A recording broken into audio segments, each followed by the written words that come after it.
Stone rises from the earth where it should not, cut with a precision that defies the tools we thought existed. Across deserts, mountains, and jungles, ancient structures stand as quiet challenges to our understanding of the past. Who designed them, and how? Some align with the sky in ways still debated. Others bear marks of engineering that modern science struggles to explain. These discoveries are not legends, they are measured, mapped, and photographed.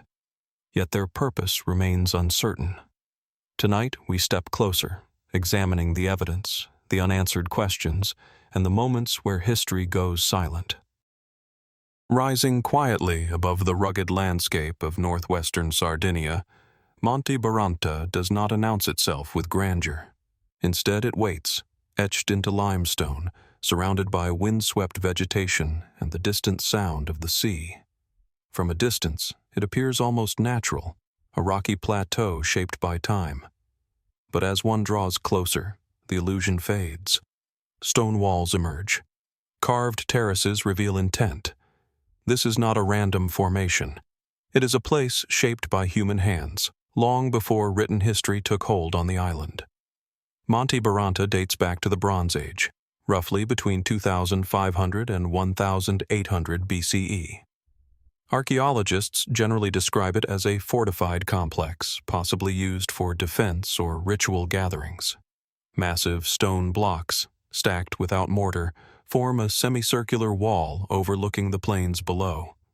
Nearby, a large open enclosure, often called a sacred area, suggests that this site was more than a military outpost. The scale of construction implies organization, labor, and planning. Whoever built Monte Baranta understood stone, terrain, and visibility. Yet for all that is known, much remains uncertain. Unlike the famous Nureg towers scattered across Sardinia, Monte Baranta does not fit neatly into familiar architectural categories. Its walls are unusually thick, its layout atypical. There is no clear evidence of permanent habitation, no obvious dwellings, hearths, or domestic artifacts in sufficient quantity. This raises a fundamental question. If people did not live here, why build something so monumental? Mainstream archaeology suggests a defensive function. From Monte Baranta, one can see far across the surrounding territory, including routes that may once have connected coastal and inland communities. In an era of competing groups and limited resources, control of high ground mattered. The enclosure could have served as a refuge during conflict, or as a symbol of territorial authority. But defense alone may not tell the whole story. The site's elevated position, its isolation, and the presence of what appears to be a deliberately cleared ceremonial space have led others to consider alternative roles. Some researchers propose that Monte Baranta functioned as a communal gathering place, perhaps tied to seasonal rituals or social assemblies. The absence of everyday domestic debris could support this idea. If so, the walls may have been less about keeping enemies out and more about defining a boundary, separating the ordinary world from something set apart. Then there are the alignments. Certain features of Monte Baranta appear to correspond with solar movements, particularly during solstices. While these alignments are subtle and debated, they raise intriguing possibilities. Across the ancient world, societies often linked monumental architecture with celestial observation. Was Monte Baranta part of a broader cosmological system? Or are modern observers imposing patterns where none were intended? More speculative theories venture further still. Some suggest that the site represents a transitional phase in Sardinian prehistory, a missing link between earlier megalithic traditions and the later Nuragic civilization. Others wonder whether Monte Baranta held a symbolic or spiritual role that left little material trace, its meaning encoded in ritual actions rather than objects. What complicates the picture is silence. No inscriptions explain its purpose. No myths survive that clearly reference it. The people who built Monte Baranta left stone and little else. Today, the site remains exposed to the same elements that have shaped it for millennia. Wind moves through the gaps in the walls. Light shifts across the plateau, revealing angles and shadows that change with the hour. Standing there, one senses both intention and absence, evidence of planning without explanation, effort without testimony. Monte Baranta does not demand belief in any single theory. It simply resists closure. Was it a fortress, a sanctuary, a meeting place, or something that defies modern categories altogether? And if its builders were trying to communicate something through stone and space, is it possible that we no longer know how to listen? From the wind-worn stone of Monte Baranta, our journey drifts westward across the ancient Mediterranean world, toward another structure that resists simple explanation. Different land, different culture, yet the same quiet defiance of time. In the rolling plains of southern Portugal, near the town of Évora, a colossal monument rises from the earth as if uncovered, rather than built. The Dolmen of Grande do Zambujeiro stands partially buried, its massive stones emerging from the soil like the ribs of something older than memory. At first glance, it feels geological rather than human. Towering granite slabs, some weighing more than 40 tons, lean inward to form a vast chamber, once sealed by a single capstone, now broken and displaced. The scale is immediately disorienting. This is not a modest tomb or marker. It is one of the largest megalithic dolmens in all of Europe, constructed around 4000 BCE, deep in the Neolithic period, long before metal tools, written language, or complex states. Archaeologists generally classify Grande do Zambujeiro as a collective burial monument. Excavations have uncovered human remains, stone tools, pottery fragments, and ritual objects consistent with funerary practices of early farming communities. The long corridor leading into the chamber suggests ceremonial processions, perhaps repeated over generations. In this view, the dolmen served as a threshold between worlds, the living entering briefly into the domain of the dead. Yet even within this explanation, questions accumulate. How did Neolithic communities quarry, transport, and erect stones of such extraordinary size with the technology available at the time? The nearest granite sources lie kilometers away. Experimental archaeology offers possibilities: wooden rollers, earthen ramps, coordinated labor, but no definitive answers. The effort required would have demanded planning, leadership, and a shared belief powerful enough to justify years of work. What force held these communities together long enough to complete such a task? The structure itself deepens the mystery. The chamber is unusually tall, rising more than 5 meters, creating a sense of vertical space uncommon in similar monuments. When standing inside, one's voice echoes softly against stone that has absorbed millennia of silence. Light enters only partially, shifting with the sun and seasons. Was this intentional? Was the experience of entering the chamber, dark, enclosed, monumental, part of its purpose? Some researchers point to astronomical considerations. The corridor's orientation appears broadly aligned with solar events, possibly allowing light to penetrate the chamber at specific times of year. While such alignments are debated, they echo patterns seen across Neolithic Europe. Stone, sky, and ritual often intersected. If Grande do Zambujeiro was designed with celestial cycles in mind, what knowledge of time and cosmos did its builders possess? Beyond mainstream interpretations, more speculative ideas emerge, quietly, without certainty. Some propose that monuments of this scale functioned as social anchors rather than merely tombs, places where identity, memory, and authority were reinforced. In a world without writing, stone may have served as permanence itself, a way to bind generations together through shared labor and shared ancestors. Others wonder whether the dolmen's role shifted over time. Was it originally conceived as something other than a burial site, later repurposed as traditions changed? The absence of clear chronological markers makes it difficult to know. What we see now may be only the final chapter of a much longer story. And then there is the question of intent. Standing before Anta Grande do Zambujeiro, one senses deliberateness that goes beyond utility. The stones are not simply stacked, they are positioned, angled, balanced. The chamber feels constructed to impress, to overwhelm. Was awe part of its function? Did the builders seek to evoke reverence, fear, or connection to something unseen? Unlike later monuments, this dolmen carries no symbols we can read, no inscriptions to guide interpretation. Its language is scale, weight, and silence. It speaks through endurance rather than explanation. Today, the site remains exposed, its stones scarred by weather and time, yet still upright. Modern visitors walk freely where ancient processions may once have moved slowly, carrying the dead, the offerings, the stories.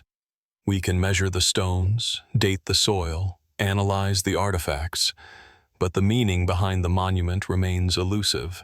Was Anta Grande do Zambujeiro primarily a tomb, a temple, a marker of territory, or something more abstract, a statement about humanity's place in the world?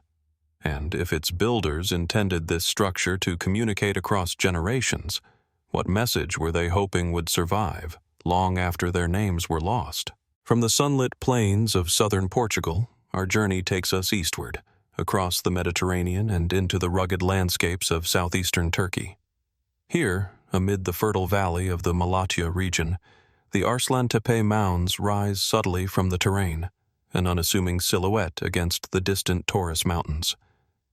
At first glance, the site may appear as little more than layers of earth and stone, yet beneath its seemingly gentle contours lies a complex story stretching back nearly 6,000 years. Unlike the solitary grandeur of the dolmen of Anta Grande do Zambujeiro, Arslantepe presents a more intricate tableau, a sprawling settlement whose layers reveal the gradual unfolding of human civilization, innovation, and mystery. Arslantepe, meaning Lion Hill, has been a focus of archaeological study since the mid-20th century, revealing evidence of continuous occupation from the Chalcolithic through the early Bronze Age. Excavations uncover mud brick structures, monumental gates, and intricate fortifications that suggest a society both sophisticated and highly organized. Among the most striking features are the palatial complexes, with rooms carefully arranged around courtyards, walls adorned with intricate reliefs, and traces of early administrative systems. Clay seals and tablets that hint at the earliest experiments in record-keeping and governance. The scale and planning of these constructions indicate not only technical skill, but also a profound social organization, raising questions about how such early communities coordinated labor, resources, and knowledge. Yet, for all the clarity archaeology provides, Arslantepe is not without its mysteries. Certain artifacts defy easy classification.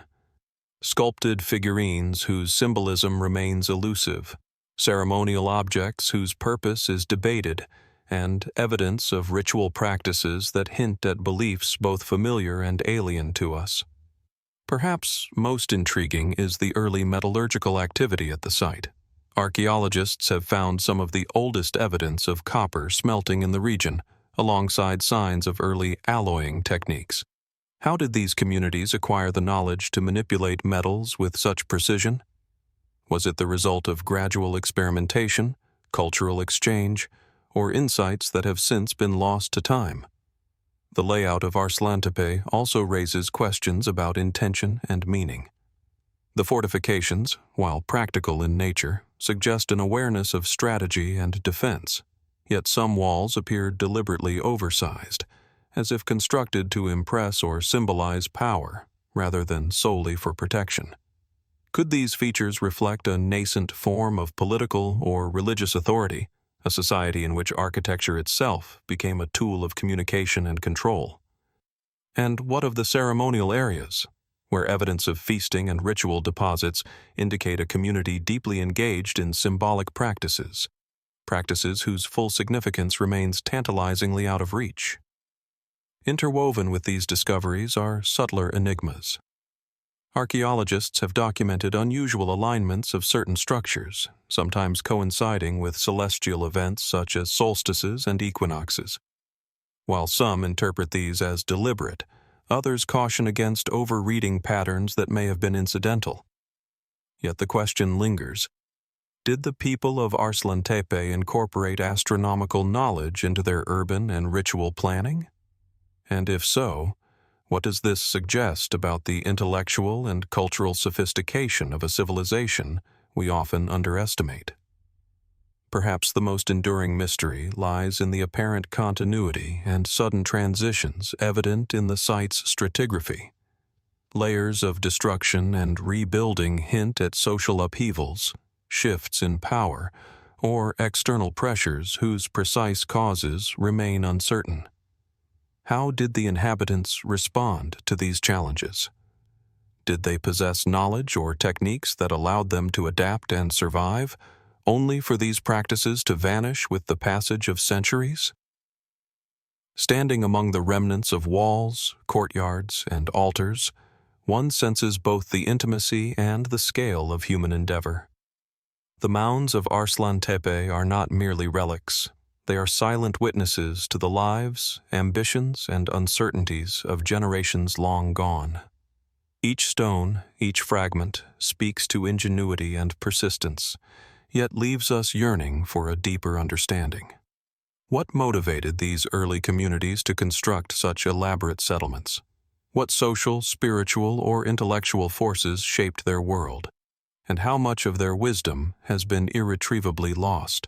As the sun dips behind the distant mountains, casting long shadows across the mounds, it becomes clear that Arslantepe is more than an archaeological site. It is a puzzle, a record of human aspiration and mystery, inviting us to consider the complexities of civilization at its dawn. And though modern science has illuminated many aspects of its history, questions endure. What secrets remain buried beneath the layers of earth and memory? And how much of Arslantepe's story is yet to be revealed, waiting patiently for those who will listen carefully to the echoes of the past? From the ancient mounds of Arslantepe, our journey now turns northwest, across the expanse of Europe, to the lush, green plains of County Meath, Ireland. Here, the land undulates gently, dotted with fields, hedgerows, and the occasional cluster of oak and ash trees. Amid this serene setting lies Knowth, a prehistoric monument whose low, grassy profile belies the complexity and enigma buried within. Unlike the monumental stonework of Turkey or the Iberian Peninsula, Knowth rises subtly from the earth. Yet it has commanded scholarly attention for centuries, both for its sheer scale and the mysteries it holds beneath its surface. Knowth is part of the Poulnabrone complex, a UNESCO World Heritage Site, and dates back over 5,000 years to the Neolithic period. The central mound is surrounded by more than 100 smaller satellite mounds, each arranged with a precision that hints at deliberate planning and deep cultural significance. Excavations have revealed an intricate network of passages and chambers constructed from massive stones, some weighing several tons, carefully placed to create spaces that are both functional and symbolic. The passage tombs are oriented in ways that suggest an understanding of the sun's path across the sky, particularly the equinoxes, when light penetrates the chambers in a way that is both precise and breathtaking. Inside the chambers, archaeologists have uncovered a wealth of carvings, spirals, lozenges, concentric circles, and motifs whose meanings remain elusive. Unlike simple decorative patterns, these engravings appear to convey knowledge or beliefs, though what they signify, whether cosmology, ritual, or something entirely lost to history, is uncertain. Could these carvings represent a sophisticated symbolic language, a record of knowledge encoded in stone, or were they meant to guide ritual practices, visible only to those initiated into the society's deepest mysteries? Further intrigue arises from the scale of construction and the labor required. How did communities without metal tools or wheeled vehicles move and fit stones of such magnitude with such precision? And why choose this particular location, perched above the River Boyne, surrounded by fertile land yet distant from obvious sources of raw materials? Some suggest that the positioning is purely ceremonial, designed to harmonize with natural and celestial features. Others propose that the site was part of a wider network of monuments and pathways across the landscape, serving as a center for gathering, ritual, and perhaps early forms of social organization. Despite centuries of study, many aspects of Knowth remain mysterious. The central mound itself has yet to be fully excavated, leaving entire passages, chambers, and possibly hidden burials undiscovered. The relationship between the central mound and the smaller satellite mounds also raises questions. Were they built simultaneously or over generations, reflecting the growth of a society and its evolving rituals? And what of the alignments that seem to connect Knowth with other major sites, such as Newgrange and Douth? Were these deliberate astronomical markers, sacred lines across the landscape, or coincidences interpreted through the lens of modern curiosity? Beyond its structural and symbolic complexity, Knowth also offers insight into the Neolithic way of life. Artifacts recovered from the site, pottery fragments, tools, and ornaments, suggest a society deeply engaged with both the practical and the ceremonial, blending daily life with ritual observance. Yet even these tangible clues raise further questions. What motivated these communities to invest immense effort into constructing monuments that would outlive them by millennia? What beliefs, fears, or aspirations guided their hands as they shaped earth and stone into forms that continue to captivate and puzzle us? Walking across the gently sloping fields surrounding Knowth, one can sense the quiet authority of the place. The mounds rise and fall like echoes of ancient footsteps, their presence a reminder of human ambition, ingenuity, and the desire to communicate across time. Each stone, each carving, speaks not only of technical skill, but also of a worldview that is largely lost to us. What did the builders see in the sky, in the land, in each other, that compelled them to create this enduring landscape of memory and meaning? As light fades over the Boyne Valley, casting long shadows across the grassy mounds, Knowth continues to guard its secrets. Archaeologists, historians, and visitors alike are left with questions that cannot yet be answered. Were the carvings a form of language, a calendar, or a spiritual map? Did the builders possess knowledge now forgotten? Or was their ingenuity a natural evolution of human creativity? And perhaps most profoundly, what else remains hidden beneath the grass and soil, waiting patiently for those who will uncover it with the same care and curiosity that has guided generations of inquiry? Knowth, in its quiet, enigmatic presence, invites us to reflect on the passage of time, the persistence of human endeavor, and the mysteries that endure long after those who created them have vanished. In the gentle contours of the mounds and the shadows cast by the stones, one can almost feel the lingering presence of those ancient hands, guiding, observing, and quietly reminding us that some questions are meant to inspire wonder rather than deliver answers. From the verdant fields of Ireland, where Knowth quietly commands the Boyne Valley, our journey now moves south to the rolling hills of Somerset, England. Here, amidst gentle pastures dotted with sheep and hedgerows, a low, elongated mound rises subtly from the earth, its unassuming profile belying the ancient story it holds. This is Stony Littleton Long Barrow, a Neolithic monument that, like Knowth, bridges the millennia, connecting us to the lives, beliefs, and ambitions of people who walked these lands over 5,000 years ago. The Barrow stretches approximately 30 meters in length, its earthen mound capped with stone and aligned along an east-west axis. A narrow passage, flanked by massive sarsen stones, leads into a central burial chamber, where multiple interments suggest a communal resting place for generations. Standing at the entrance, one can immediately sense the care with which these stones were selected, placed, and balanced, an engineering achievement remarkable for a society without metal tools or wheeled vehicles. How did they move these stones? What knowledge guided the builders' hands as they created a structure that has survived the erosion of millennia? Excavations conducted in the 19th and 20th centuries revealed fragments of pottery, flint tools, and traces of human remains, offering glimpses into the ritual life of the Barrow's creators. The findings suggest that Stony Littleton was more than a burial site. It was a place imbued with symbolic significance, perhaps a center for ceremony, remembrance, or connection to the natural and celestial world. The careful alignment of the chamber with the rising sun, particularly during solstices, hints at a sophisticated awareness of the cosmos.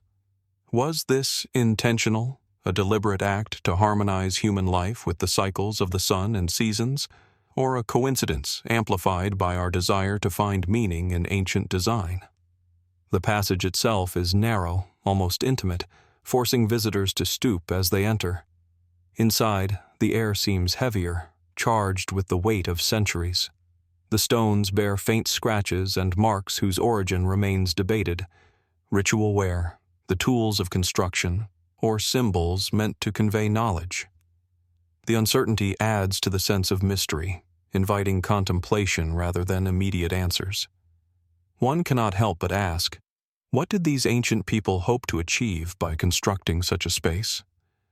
Were they attempting to preserve memory, assert status, or create a tangible link between the living and the dead? Beyond the structure itself, the landscape surrounding Stony Littleton adds another layer of intrigue. The Barrow sits on a gentle rise, overlooking fields that stretch to distant woodlands.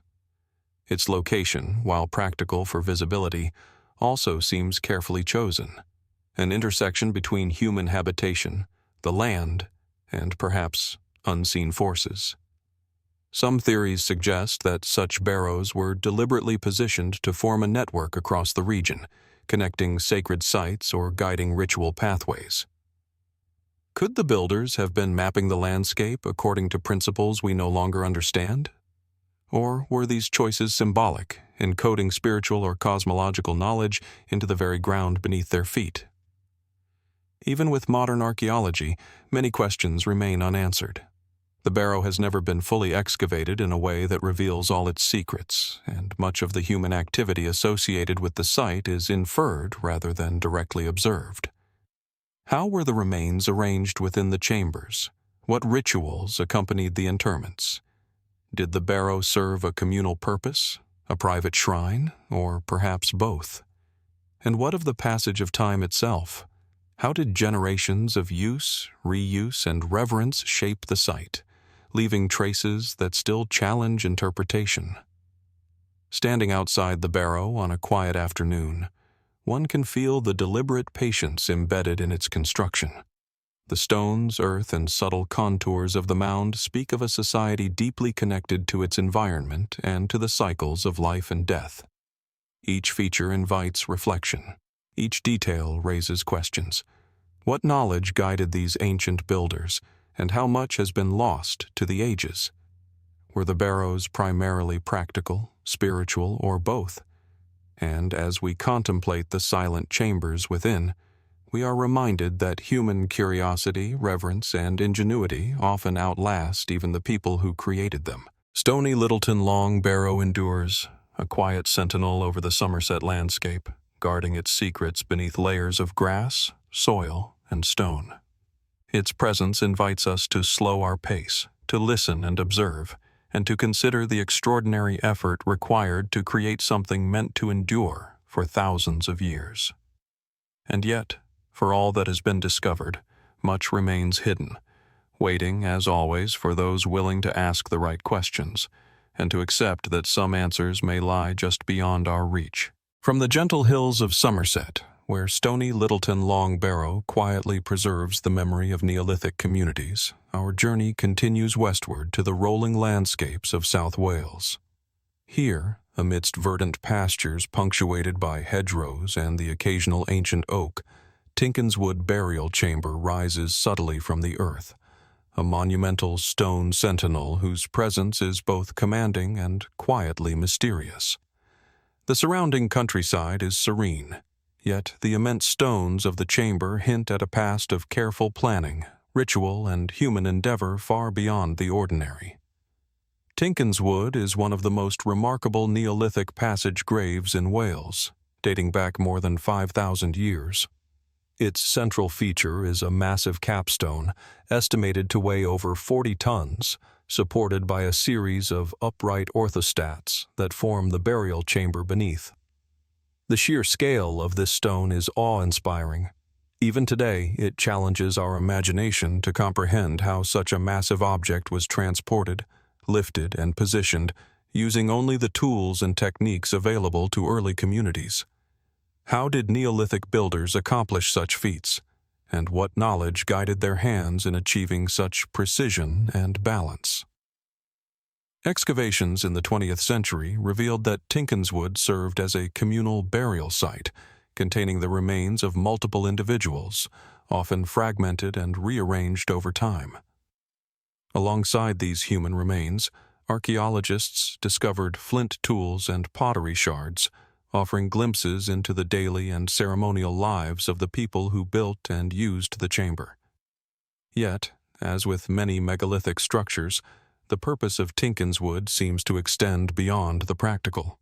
Why dedicate so much labor to a tomb? Was it purely a resting place for the dead, or did it serve as a sacred space for ritual, memory, and the assertion of communal identity? The design of Tinkinswood is deliberate and precise. Its orientation suggests careful attention to the movement of the sun, hinting at a possible awareness of celestial cycles. Scholars have noted that the chamber's alignment may have been chosen to capture light during significant times of the year, though the exact reasoning remains speculative. Could this reflect an early understanding of astronomy, a symbolic connection to the passage of seasons, or a ritual intended to harmonize human activity with cosmic rhythms? The answers are elusive, leaving room for both wonder and continued inquiry. The surrounding landscape adds further depth to the mystery. Tinkinswood is situated amidst low hills, overlooking valleys and river corridors that would have been significant for early communities. The choice of location may have been practical, elevated, visible, and near resources, but it also feels purposeful, as if the builders intended the chamber to interact with its environment in subtle, meaningful ways. Some researchers suggest that Tinkinswood, like other megalithic monuments, was part of a broader network of ceremonial sites across the region, forming lines or alignments whose significance we have yet to fully understand. Inside the chamber, the capstone's weight and the narrow space beneath it create an atmosphere of both intimacy and awe. The stones themselves bear traces of human touch, faint markings that could indicate ritual handling, quarrying, or symbolic carvings whose meaning has been lost over millennia. What were these early builders trying to communicate, and to whom? Was the act of constructing the chamber itself a form of devotion, a way to bind the living and the dead in a tangible, enduring structure? And what secrets remain hidden beneath the earth, obscured by time and sediment, waiting to be uncovered? Tinkinswood continues to challenge our understanding of Neolithic ingenuity. The scale of construction, the precision of placement, and the integration of human and environmental elements speak to a sophisticated culture, one that combined technical skill with ritual significance in ways we are only beginning to appreciate. It is a reminder that ancient communities were capable of remarkable achievements, often leaving behind structures that inspire admiration and curiosity long after their creators have vanished. As the afternoon light casts long shadows across the grassy mound, the enormity of Tinkinswood's capstone seems almost to anchor the past to the present. Standing there, it is impossible not to feel the weight of human history pressing down, along with the enduring questions that accompany such monuments. What inspired these early communities to commit so much effort to a single structure? Were they guided by religious belief, social organization, astronomical observation, or a combination of all these factors? And, most compellingly, what remains hidden beneath the stones and soil? Knowledge, artifacts, or evidence of practices that could reshape our understanding of Neolithic life?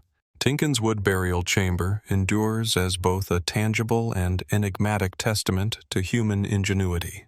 Its massive stones and subterranean spaces invite contemplation, curiosity, and reverence.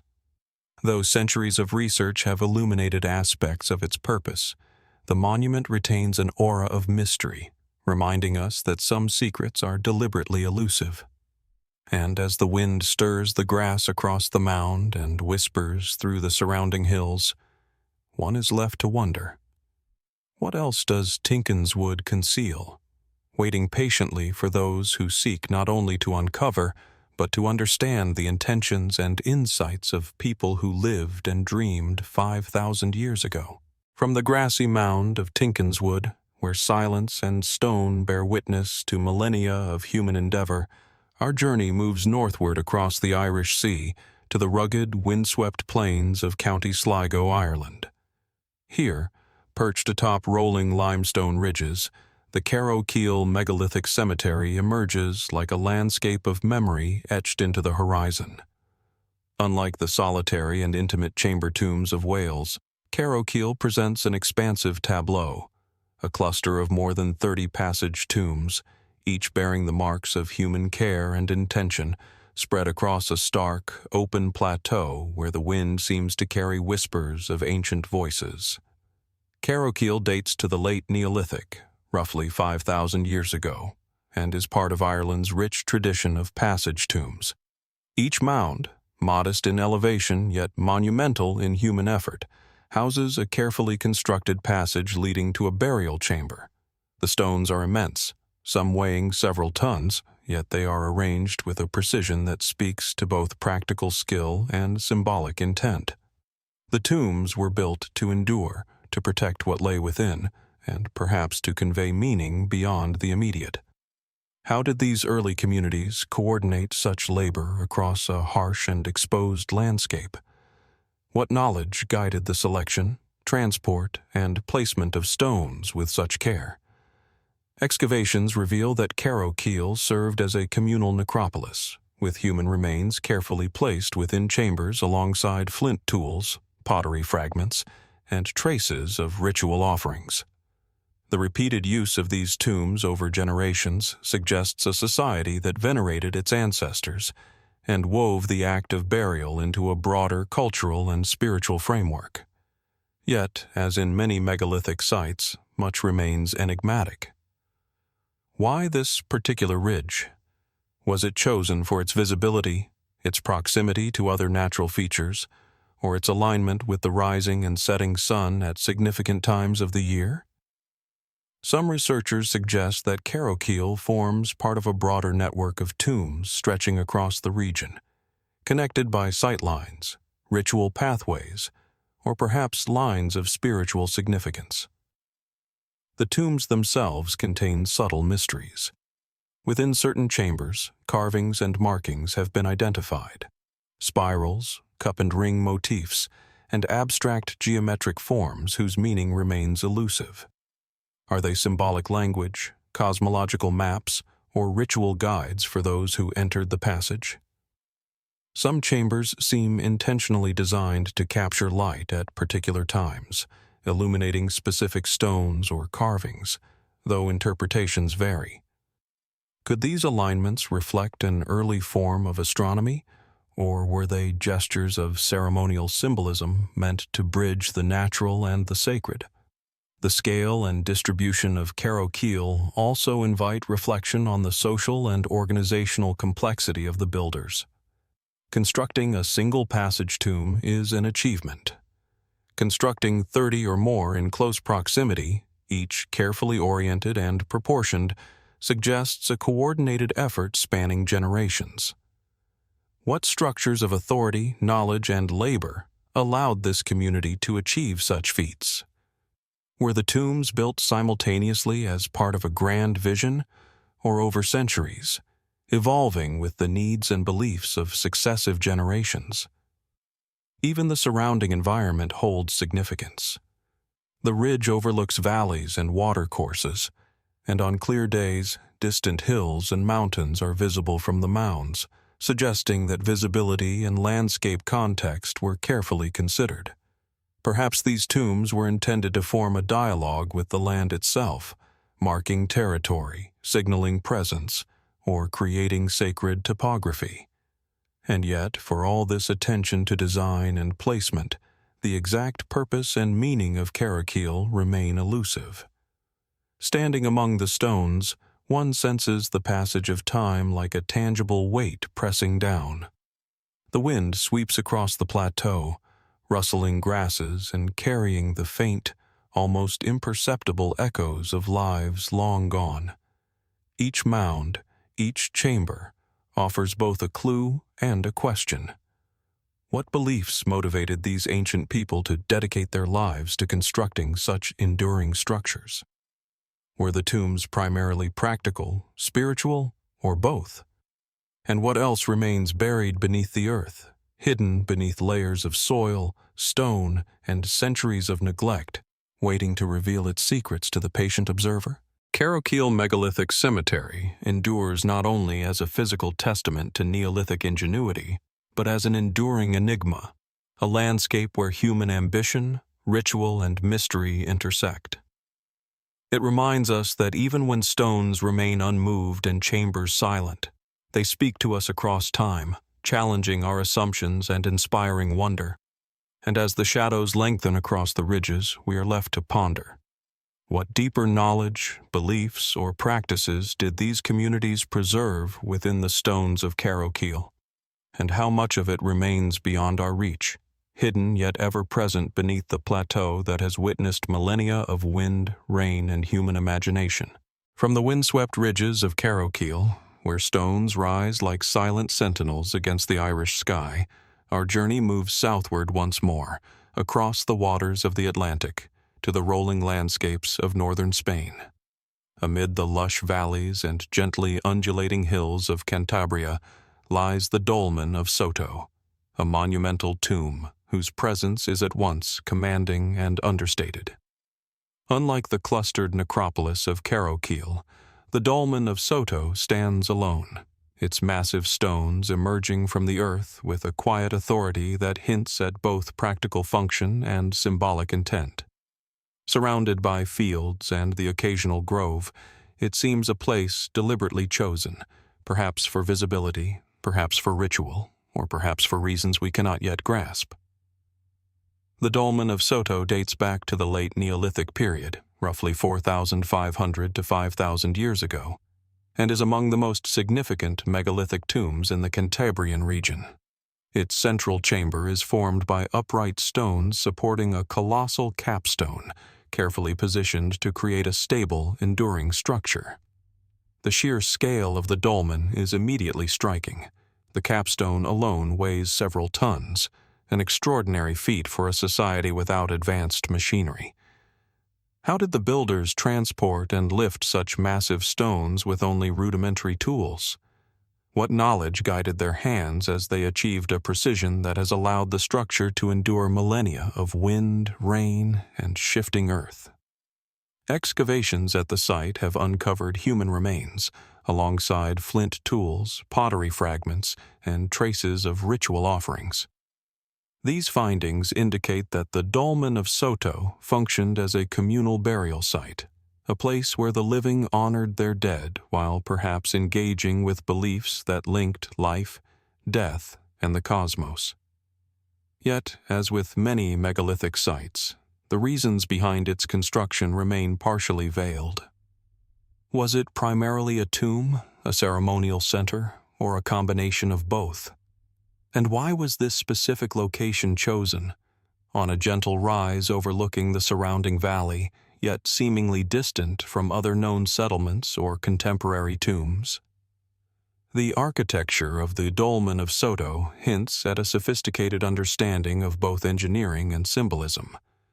The stones are carefully fitted, and the chamber's orientation may correspond with solar or lunar events, though interpretations vary. Some researchers suggest that the dolmen was deliberately aligned to mark seasonal cycles, a guide for agricultural or ceremonial observances.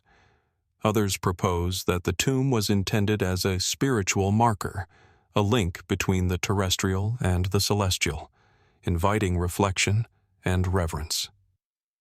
Could this dual function, practical and symbolic, have been the driving force behind its construction, blending science, faith, and artistry in a single enduring monument?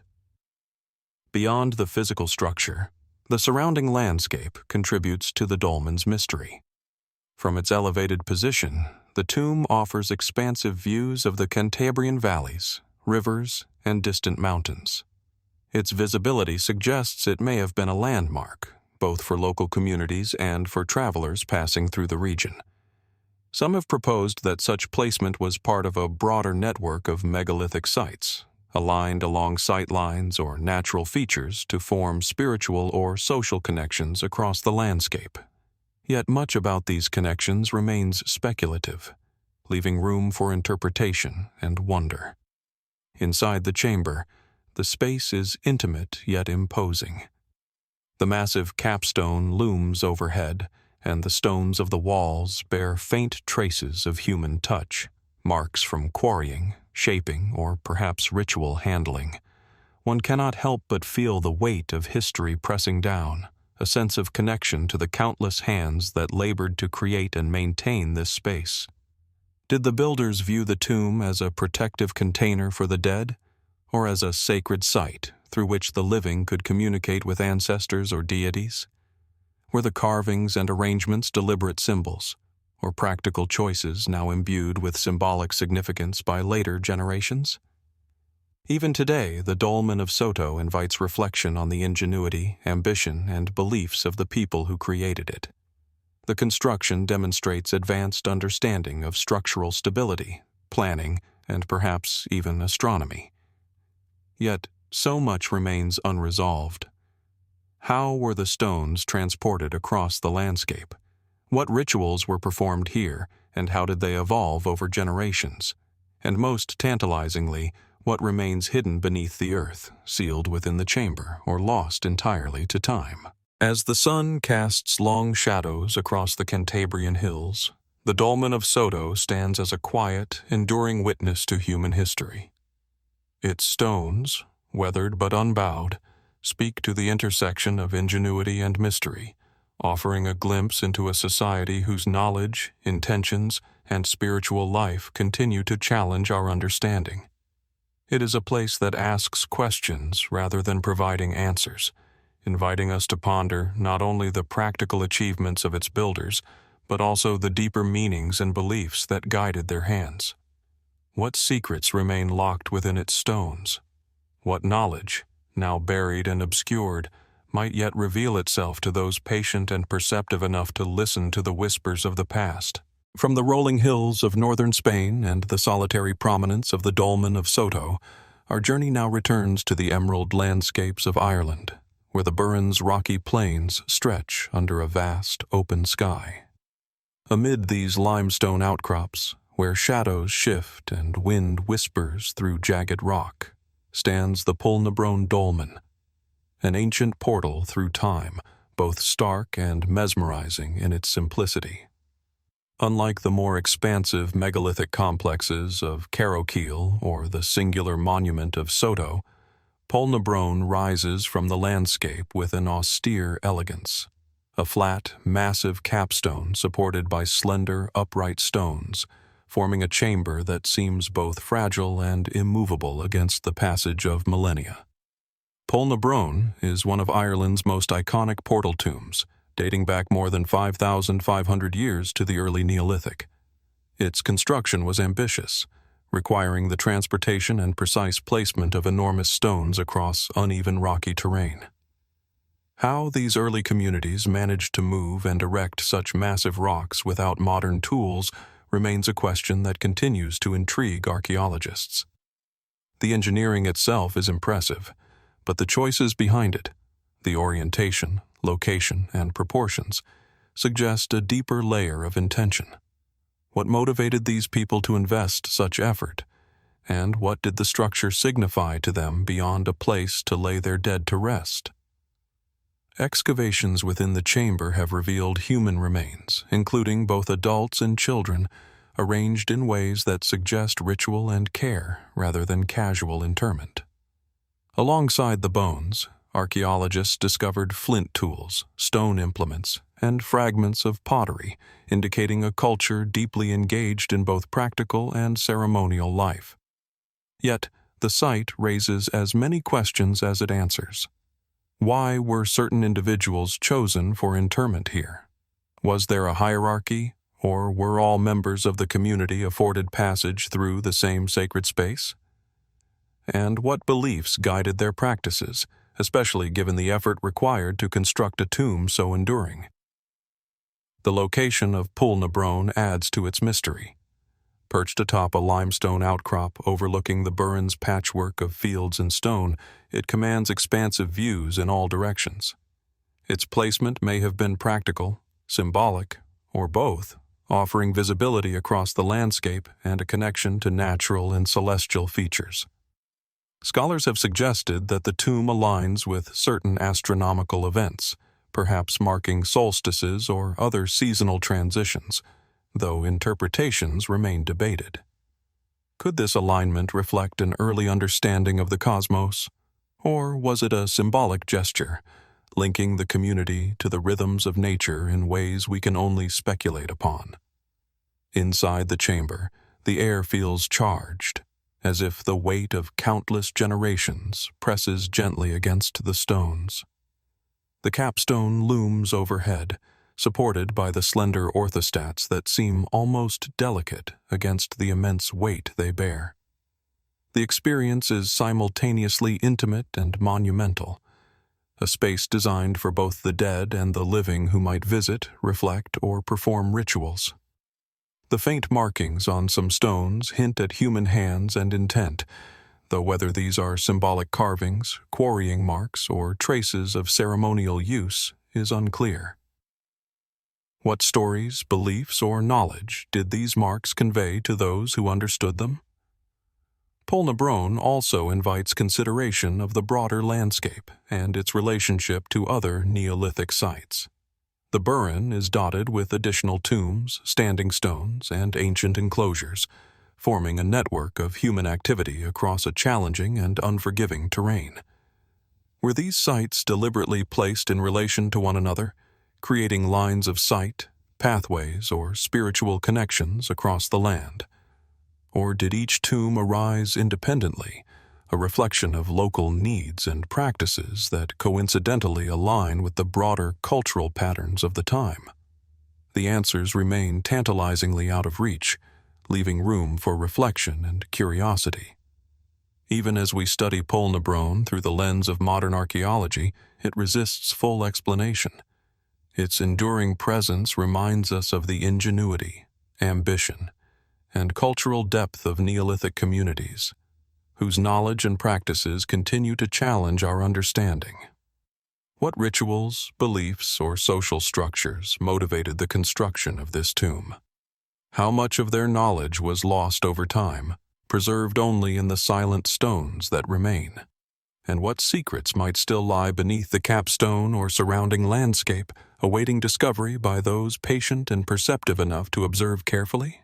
Standing outside Poulnabrone Dolmen as the wind sweeps across the Burren, one senses both the fragility and resilience of human endeavor. The tomb's austere elegance, its monumental simplicity, and its connection to the wider landscape invite reflection and wonder. Each stone, each shadow, and each trace of human touch speaks of a people striving to understand their place in the world, to honor the dead, and perhaps to bridge the visible and invisible realms. And as the sunlight fades across the limestone plains, we are left to ask, what more can this ancient portal tell us, and how much of its story remains hidden, encoded in stone, waiting patiently for those willing to listen to its silent testimony? From the limestone plains of Ireland, where Poulnabrone Dolmen rises as a timeless sentinel over the Burren, our exploration now travels across the Atlantic to the sweeping, open landscapes of the American West. High upon the ridges of Wyoming's Bighorn Mountains lies a structure unlike any stone tomb or passage grave we have encountered, a circular formation of stones that seems at once deliberate and enigmatic, ancient, yet eerily intact.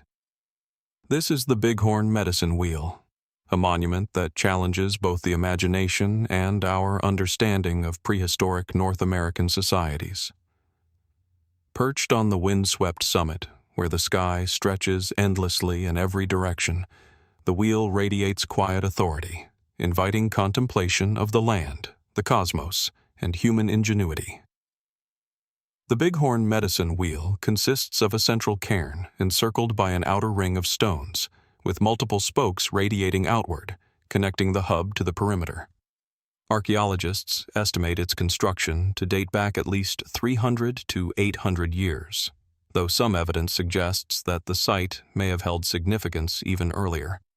The sheer precision and scale of the formation is remarkable. Stones weighing hundreds of pounds were transported across rugged terrain and arranged with careful attention to geometry. How did the builders, without the benefit of modern tools, manage such an extraordinary feat? And what purpose lay behind this intricate design? Local indigenous communities hold the wheel as a sacred site, a place of ceremony, prayer, and connection to the natural and spiritual world. Yet, beyond its spiritual significance, researchers have long noted that certain alignments within the wheel correspond to astronomical events: the rising of the sun during solstices, the appearance of specific stars on the horizon, and even lunar cycles. Could this have functioned as a celestial calendar, a tool to track the passage of seasons, guide agricultural or hunting cycles, or serve as a cosmological map? And if so, what knowledge was required to achieve such accuracy, and how was it transmitted through generations? The spokes of the wheel, radiating outward like the rays of the sun, suggest a deliberate symbolic structure, perhaps representing a relationship between the human and the natural world, or the cycles of life and death. Some researchers propose that the wheel served as a ceremonial center, a gathering place for ritual observances, vision quests, or rites of passage. Others emphasize its potential astronomical function, noting that specific stones mark solstices and the rising of notable celestial bodies. The possibility of dual purpose, both ritual and practical, reflects a sophistication that challenges assumptions about pre-Columbian societies in the northern plains. Equally intriguing is the location itself.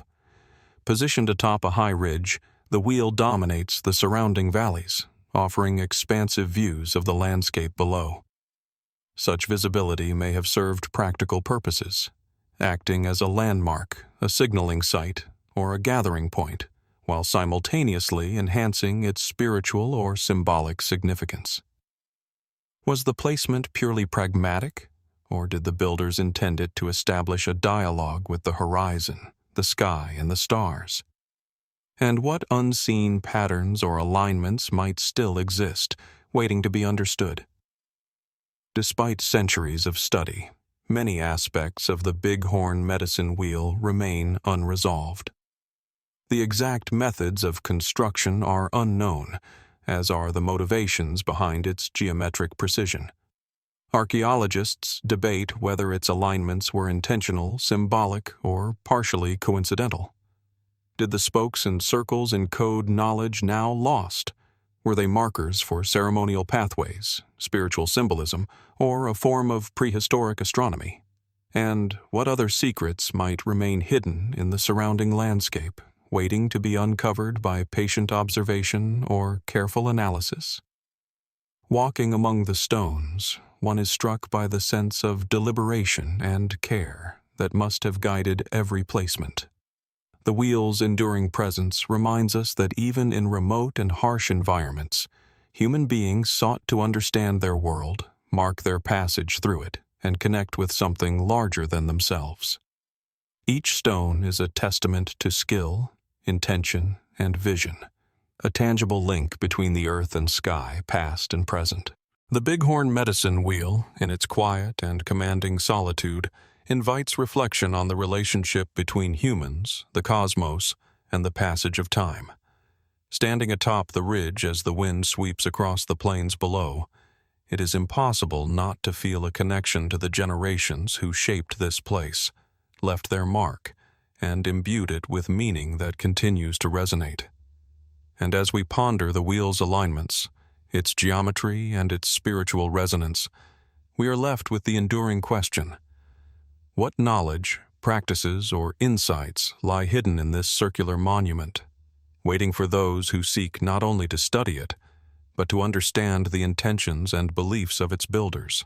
From the wind-swept ridges of Wyoming, where the Bighorn medicine wheel silently maps the stars and the landscape, our journey now turns southwest, across the vast expanse of North America, to a region of arid mesas, deep canyons, and stark beauty, the Chaco Canyon of northwestern New Mexico.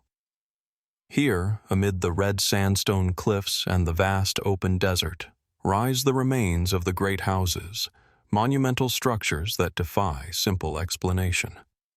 Unlike the solitary cairns and dolmens we have visited, Chaco Canyon presents an architectural tapestry of immense ambition. Multi-story stone complexes, massive kivas, and hundreds of interconnected rooms arranged with such precision that they suggest not only a settlement but a civilization guided by vision, organization, and a profound understanding of their environment. The great houses, constructed primarily between the 9th and 12th centuries CE, are remarkable in both scale and sophistication. Sites such as Pueblo Bonito, Chatroquetl, and Una Vida contain hundreds of rooms, some rising 4 or more stories, with walls carefully aligned to cardinal directions and sunrises of solstices. The precision of construction is striking. The masonry, composed of carefully shaped sandstone blocks set in mortar, demonstrates an advanced knowledge of building techniques, while the internal layout suggests deliberate planning, ceremonial function, and perhaps even astronomical observation. How did the Chacoans achieve such architectural mastery without modern tools or heavy machinery? And what motivated them to create these vast communal spaces in a harsh and unforgiving desert environment? Archaeologists have long studied the great houses, uncovering evidence of a sophisticated society with far-reaching trade networks. Exotic goods, turquoise, shells from the Pacific coast, and macaw feathers from Mesoamerica have been found at Chaco, hinting at connections spanning hundreds of miles. The presence of such items raises questions about the social, economic, and spiritual dynamics of the region. Were the great houses hubs of ceremonial pilgrimage, administrative centers, or both? And what drove a community to invest so much labor and resources into construction that required years, if not generations, to complete? One of the most enigmatic aspects of Chaco Canyon is its alignment with the cosmos. Many great houses, along with their kivas and open plazas, are oriented in ways that mark solar and lunar cycles, as well as specific celestial events. Pueblo Bonito, for example, is aligned to capture the first rays of sunlight during the winter solstice in certain rooms and plazas, illuminating the interior in a manner that would have been both practical and symbolic. Was this alignment meant as a calendar, guiding planting and harvesting cycles, or was it part of a more profound cosmological understanding, connecting the people to the universe? The precision of these alignments suggests intentionality. yet the exact purpose remains the subject of ongoing study and debate. The scale of labor required to build the great houses is staggering. Sandstone blocks weighing hundreds of pounds were quarried, transported across uneven terrain, and precisely shaped to fit together without mortar in some instances. Some estimates suggest that thousands of people, working in coordinated effort over decades, were needed to construct even a single great house. How did they organize such labor in an arid environment where resources were scarce and survival itself demanded careful planning? Were these projects driven by communal necessity, spiritual devotion, or social hierarchy? Inside the great houses, kivas, circular, subterranean ceremonial rooms, suggest ritual activity played a central role in Chacoan life. The largest kivas are monumental in scale, implying communal gatherings of hundreds, possibly for religious or political purposes. The presence of multiple kivas within single great houses indicates that these structures may have served not only as residences, but as complex centers for social, ceremonial, and perhaps administrative functions. Yet, despite extensive excavation, the exact nature of these rituals remains elusive. What ceremonies were performed here? How did the Chacoans perceive their relationship to the land, the cosmos, and each other? The desert landscape surrounding Chaco Canyon adds another layer to the mystery. Water management was critical, with evidence of dams, reservoirs, and canals designed to capture seasonal rainfall. Roads, some remarkably straight for miles, radiate outward from the canyon, connecting distant settlements. Were these roads purely functional, or did they hold spiritual significance, linking sacred sites across the region? The meticulous planning of both architecture and infrastructure suggests a society capable of complex coordination, long-term planning, and sophisticated knowledge of both environment and human behavior. Yet for all that we have uncovered, much about Chaco Canyon remains unexplained. The sudden decline of the Chacoan system in the 12th century, for reasons still debated, leaves questions unanswered. Did environmental changes, social upheaval, or spiritual factors contribute to the abandonment of these monumental centers? And what knowledge, rituals, or cultural practices vanished with them, leaving only stone and shadow as testimony to a once thriving civilization? Standing among the great houses today, amid the red cliffs and the high desert sun, one cannot help but feel the weight of human ambition and ingenuity pressing against the passage of time. The stones, meticulously placed, the walls rising several stories, and the carefully aligned plazas speak not only to technical skill, but to vision, organization, and profound understanding. Every doorway, every kiva, every line of stones seems deliberate, a marker of intention reaching across centuries. Chaco Canyon challenges our assumptions about prehistoric societies in North America. It invites reflection on the intersections of community, ritual, astronomy, and survival. It poses enduring questions about human ingenuity, ambition, and our desire to leave a lasting mark on the landscape. How did the Chacoans coordinate labor, knowledge, and belief to create such enduring monuments? What messages or meanings were encoded into the placement of stones, the alignments with the sky, and the layout of the great houses themselves? And perhaps most profoundly, what secrets remain hidden in the ruins, buried in the desert sands, waiting for those who approach not only with tools and measurement, but with curiosity, patience, and reverence for a civilization that continues to inspire awe and mystery? From the sun-baked desert and monumental stone complexes of Chaco Canyon, where human ingenuity and celestial observation converge, our journey now leads us to the stark, rocky expanses of the Golan Heights in Israel. Here, amidst the rolling basalt fields and windswept plains, lies Rujm el-Hiri, a structure whose silent, concentric rings of stone rise like a cosmic labyrinth etched upon the earth. Viewed from above, the site reveals its full grandeur. A central tumulus encircled by 5 concentric rings, connected by carefully arranged radial walls. From ground level, the structure appears less imposing, yet its deliberate geometry, scale, and orientation hint at a purpose that transcends mere practicality, inviting contemplation of ritual, astronomy, and human aspiration. Rujm el-Hiri, whose name translates as Stone Heap of the Wildcat, is believed to date to the early Bronze Age, around 3000 to 4000 BCE. Its central mound, rising several meters above the surrounding desert floor, is encircled by concentric stone circles with diameters extending over 150 meters.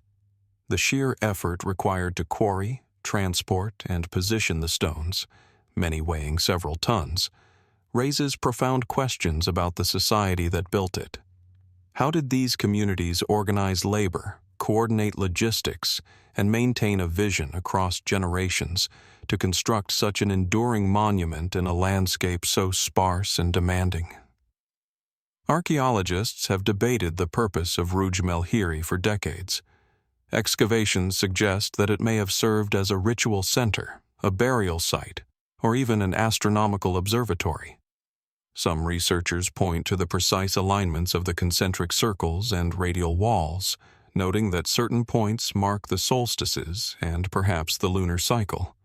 Could Rujm el-Hiri have functioned as a prehistoric calendar, guiding seasonal rituals or agricultural activity? Or were the alignments symbolic, intended to connect the human, the terrestrial, and the cosmic?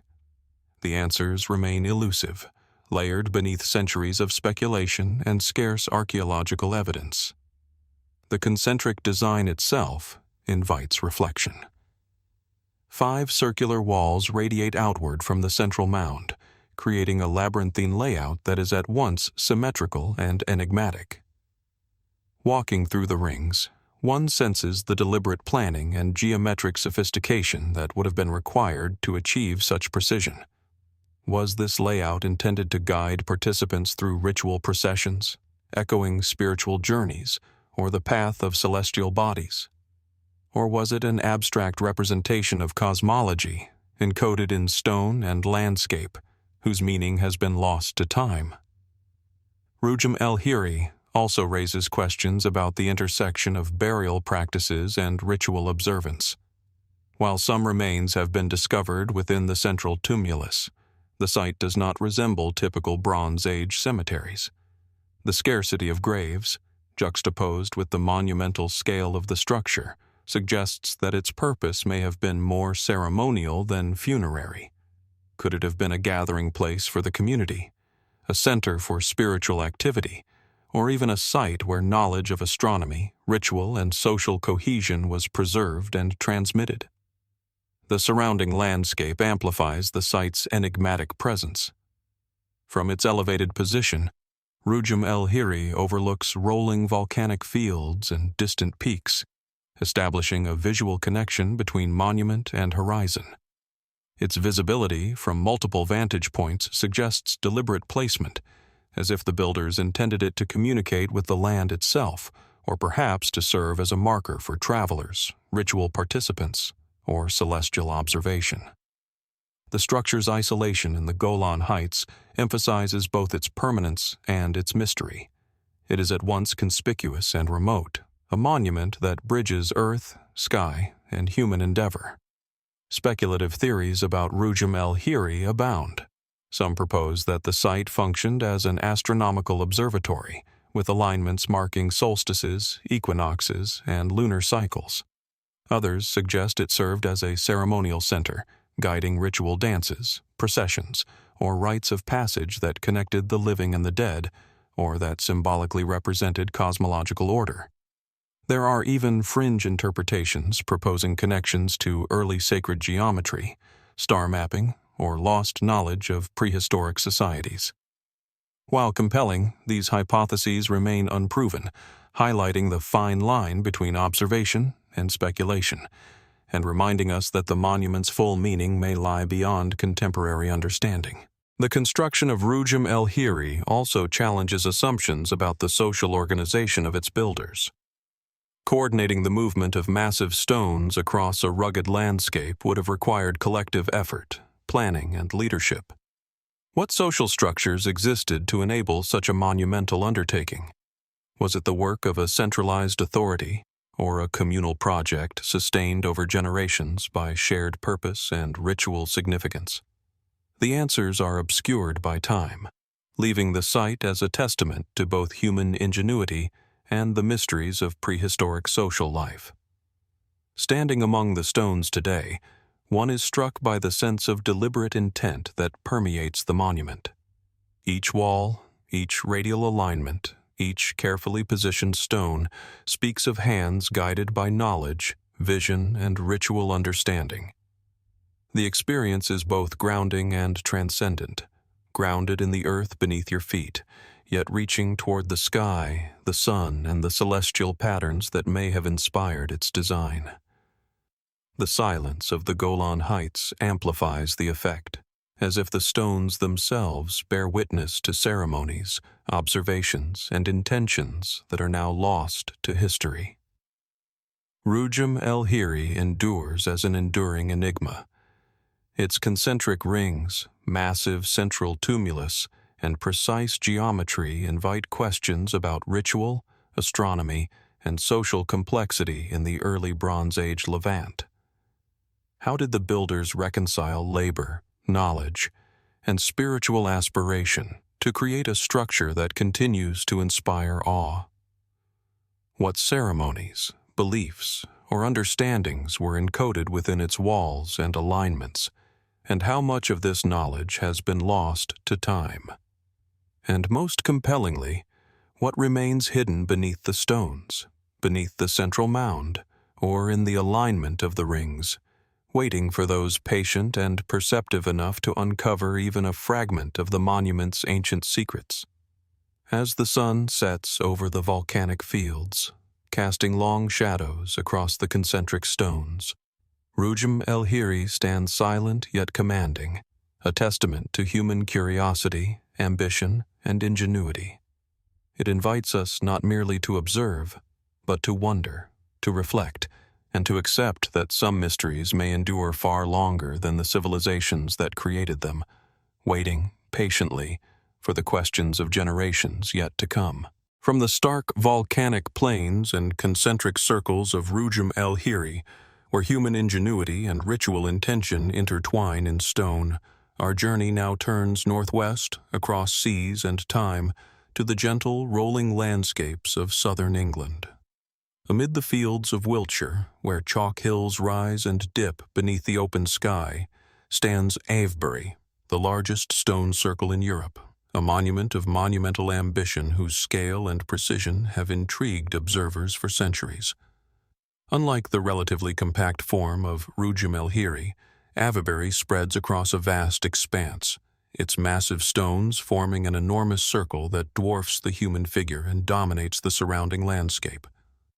The sheer presence of Avebury is imposing, yet its serene, pastoral setting imbues it with a quiet, almost meditative aura. Avebury is thought to have been constructed around 2600 BCE in the late Neolithic period, roughly contemporaneous with the construction of nearby Stonehenge. Its outer circle measures nearly 330 meters in diameter, enclosing smaller inner circles, avenues, and henges. The stones themselves, some weighing several tons, were transported from local sources, yet the logistical challenge remains formidable. How did these communities coordinate the movement, shaping, and erection of such massive stones without the benefit of modern machinery? And what motivated them to construct a monument on such an unprecedented scale, demanding immense labor, planning, and social organization? Archaeological investigations have revealed that Avebury was more than a ceremonial site. It was a complex social and ritual landscape. Excavations suggest that the area was used for gatherings, feasts, and possibly rites of passage, with traces of hearths, pits, and pottery fragments indicating human activity beyond simple monument building.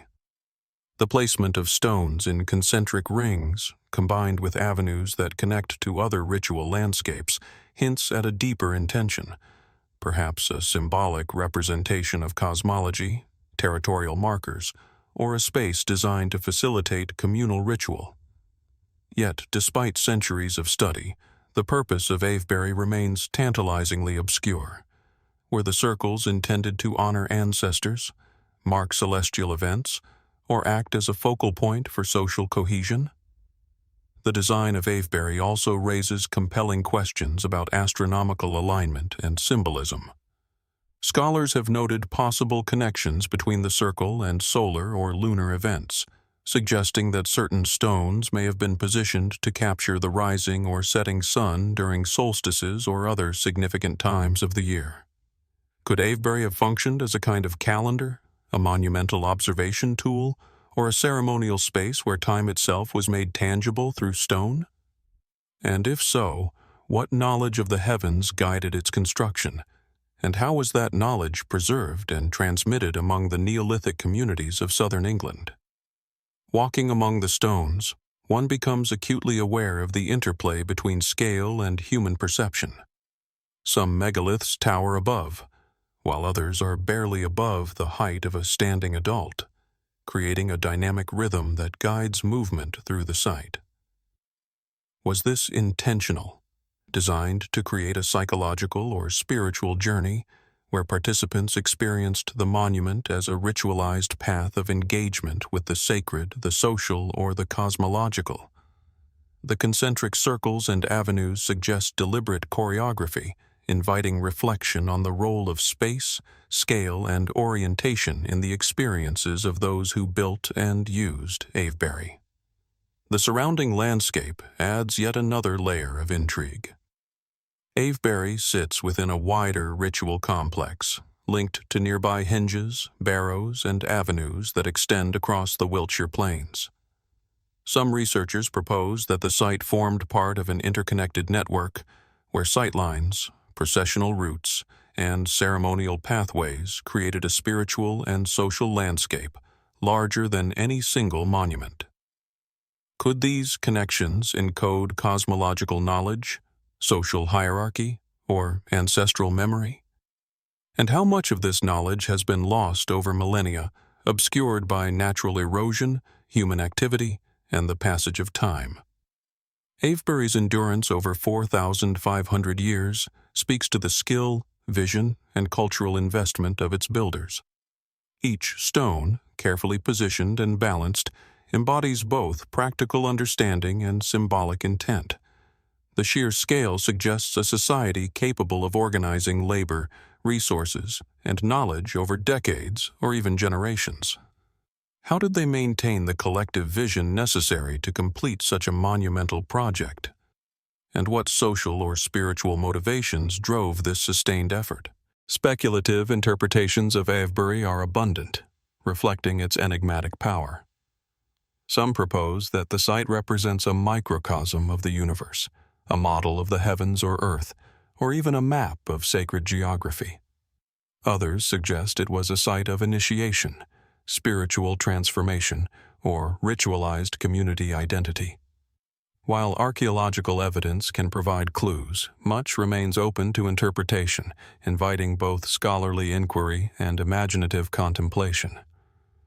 The balance between practical construction, astronomical alignment, and symbolic meaning suggests a culture with both technical mastery and profound conceptual vision, a society that sought to bridge the earthly and the cosmic through stone.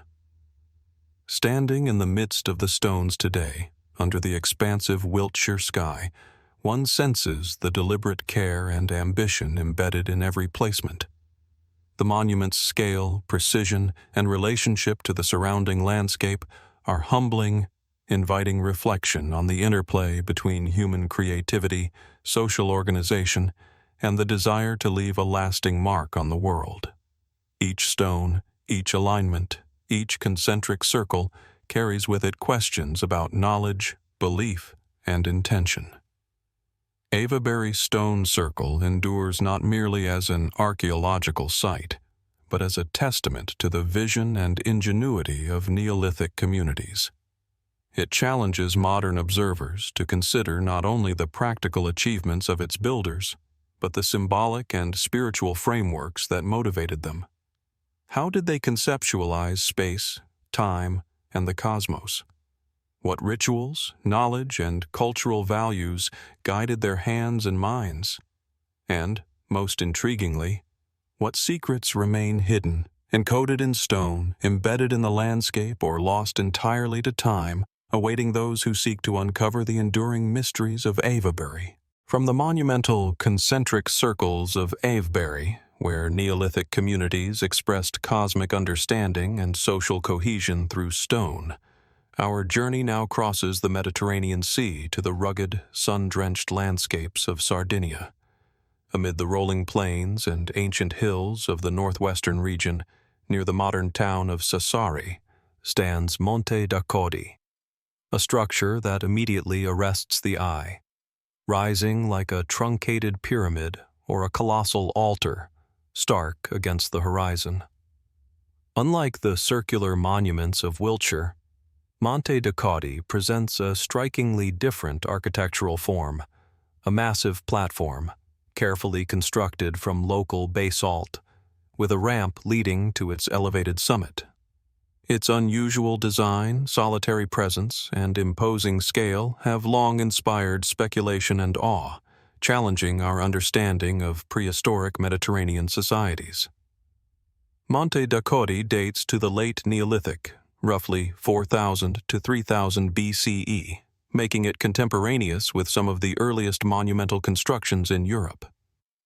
Its architecture is unique in the region, a step pyramid-like platform built from carefully laid stone blocks, rising approximately 10 meters above the surrounding plain. The structure is oriented with precision, and its ramp appears to provide ceremonial access to the upper terrace. How and why did Neolithic builders conceive such an extraordinary form?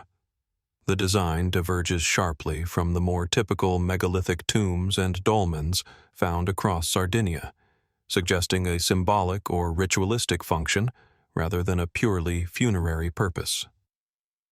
Excavations at Monte Baranta have uncovered altars, pottery, obsidian tools, and traces of animal sacrifice, indicating ritual activity rather than domestic habitation. Yet the monument's true purpose remains elusive. Was it a site of religious observance, a communal gathering place, or an early astronomical observatory? The presence of the ramp suggests ceremonial processions, guiding participants to the summit, while the platform itself may have served as a stage for rites that connected the people below to the heavens above. Could the builders have conceived of the structure as a bridge between the terrestrial and the celestial, a tangible manifestation of cosmology and spiritual practice? The unusual geometry of Monte Baranta continues to intrigue researchers. Its rectangular platform and raised terrace are unparalleled in Sardinia, and some have drawn comparisons to Mesopotamian ziggurats, suggesting a conceptual link, however speculative, to distant architectural traditions. Did the Sardinian builders act in isolation, or were they inspired by broader currents of Neolithic thought and construction? If so, what knowledge, trade, or cultural exchange could have facilitated the emergence of such an extraordinary form in this remote Mediterranean context? The scale of labor and planning required to construct Monte Baranta is itself remarkable. Tens of thousands of carefully shaped basalt blocks were transported from nearby quarries and assembled with precision, forming a stable platform capable of enduring millennia of weather and seismic activity. How did a Neolithic society organize such an undertaking, and what social structures or hierarchies enabled the coordination of labor, knowledge, and ritual purpose necessary to achieve it? The monument reflects not only technical skill but also a conceptual vision that demanded long-term commitment and communal effort. The site's orientation may hold further clues, Some researchers suggest alignments with solstices or lunar events, indicating an awareness of celestial cycles. Was the ramp positioned to catch the first light of sunrise on particular days? Did the platform serve as a focal point for observing astronomical phenomena, integrating the movement of the sun, moon, and stars into ritual and communal life? The answers remain tantalizingly out of reach, leaving Monte Baranta as a silent, enigmatic witness to ancient observation and ritual practice. The surrounding landscape adds another dimension to the mystery. From the summit of the platform, one can survey the rolling plains, nearby rivers, and distant hills. Its elevated position ensures visibility across a wide area, suggesting the monument may have functioned as a landmark or a gathering place for dispersed communities. Was Monte Baranta a focal point for ritual convergence, a place where social and spiritual life intertwined, or a monument intended to impress, intimidate, or unify? And if so, how much of its original significance has been lost, obscured by time, erosion, and centuries of human activity? Monte Baranta challenges conventional understanding of Neolithic Sardinia.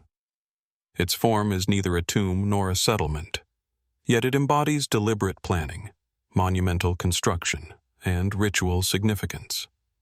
How did these communities conceptualize such a structure, balancing engineering, symbolism, and ceremony?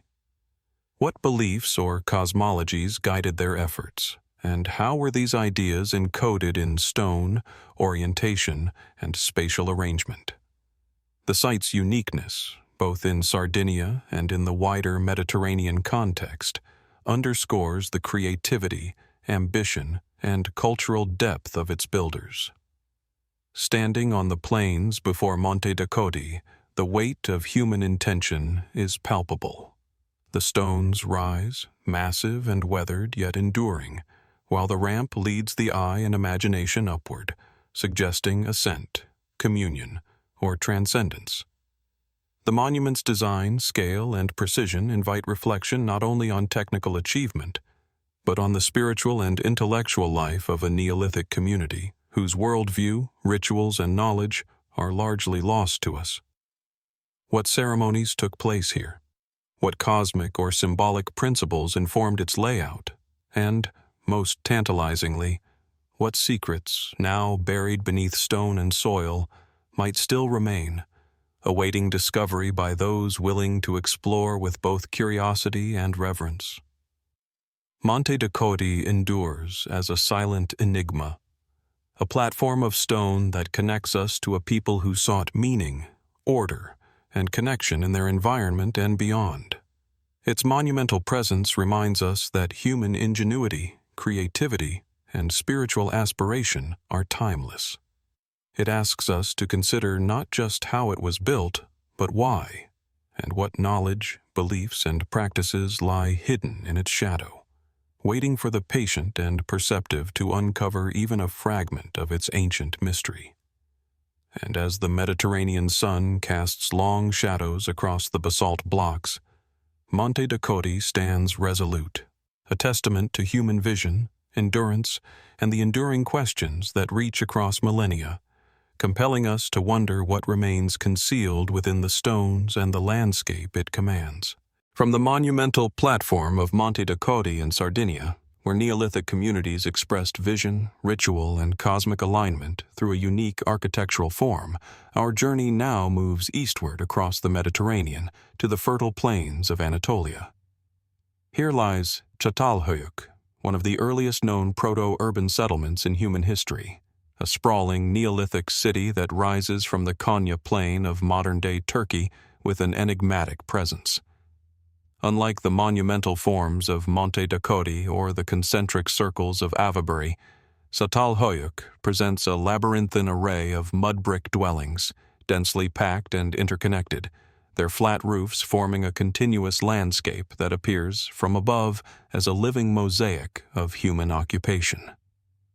Çatalhöyük was first occupied around 7,500 BCE and remained inhabited for nearly 2 millennia, making it a cornerstone in the story of urbanization and social complexity. Its architecture is striking. Homes share walls, accessed primarily from their roofs, with streets almost entirely absent. This design reflects a highly organized communal society that prioritized density, protection, and perhaps a symbolic continuity between private and shared spaces. How did the inhabitants conceptualize their environment, and what social and cultural structures allowed such a remarkable city to flourish in an era long before formal governance or written language? The interiors of Çatalhöyük's homes reveal a profound engagement with domestic life, ritual, and symbolism. Walls are adorned with murals, reliefs, and carvings depicting animals, human figures, and abstract symbols, hinting at beliefs, myths, and communal memory. Excavations have uncovered altars, figurines, and burial sites beneath the floors, suggesting that life and death, the sacred and the mundane, were intertwined within each dwelling. How did the inhabitants understand the cosmos and their place within it, when even daily life was so intimately connected with symbolic expression? Could the repetition of imagery, placement of objects, and burial practices indicate a society deeply conscious of cycles, ancestry, and spiritual forces? Archaeologists have noted the presence of numerous figurines and murals depicting bulls, leopards, and other animals, raising questions about their significance. Were these representations purely decorative, symbolic, or part of ritual practice? Some theories suggest they reflect early forms of totemism or spiritual belief, while others propose that they encode knowledge about the natural world, seasonal cycles, or social order. And if these images held meaning beyond the obvious, what secrets about the Neolithic worldview might be hidden in their careful, deliberate creation? The settlement's layout presents further enigmas. Without streets, with dwellings stacked closely together, movement within Çatalhöyük relied heavily on the roofs, which themselves became thoroughfares, gathering spaces, and perhaps even ritual platforms. How did this spatial arrangement influence daily life, social interaction, and communal cohesion? Did it foster cooperation, hierarchy, or shared identity? And what does it tell us about how early humans conceived of space, boundaries, and belonging in a community that lacked the formal divisions characteristic of later urban environments? Burials beneath the floors of homes add another layer of mystery. The dead were interred beneath living spaces, sometimes accompanied by grave goods, figurines, or carefully placed objects. What motivated this intimate connection between the living and the dead? Did it serve a practical, symbolic, or spiritual function, or some combination of all three? And how did these practices shape collective memory, lineage, and the transmission of culture across generations in a settlement that thrived for nearly 2,000 years? Beyond domestic and ritual practices, Çatalhöyük offers tantalizing clues about early cognition, artistic expression, and technological innovation.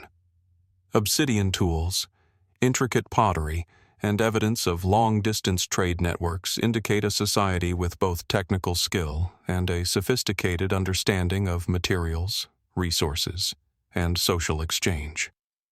How did knowledge circulate within this dense, interconnected settlement, and how was it preserved across generations in the absence of written records? Did the murals, figurines, and architectural forms serve as mnemonic devices, encoding cultural knowledge for both practical and spiritual purposes? Speculative interpretations of Çatalhöyük often focus on its symbolic and cosmological dimensions.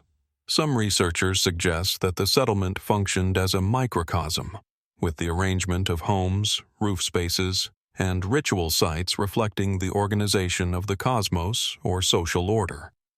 Others propose that its murals and figurines encode early religious thought, myth, or even proto-writing.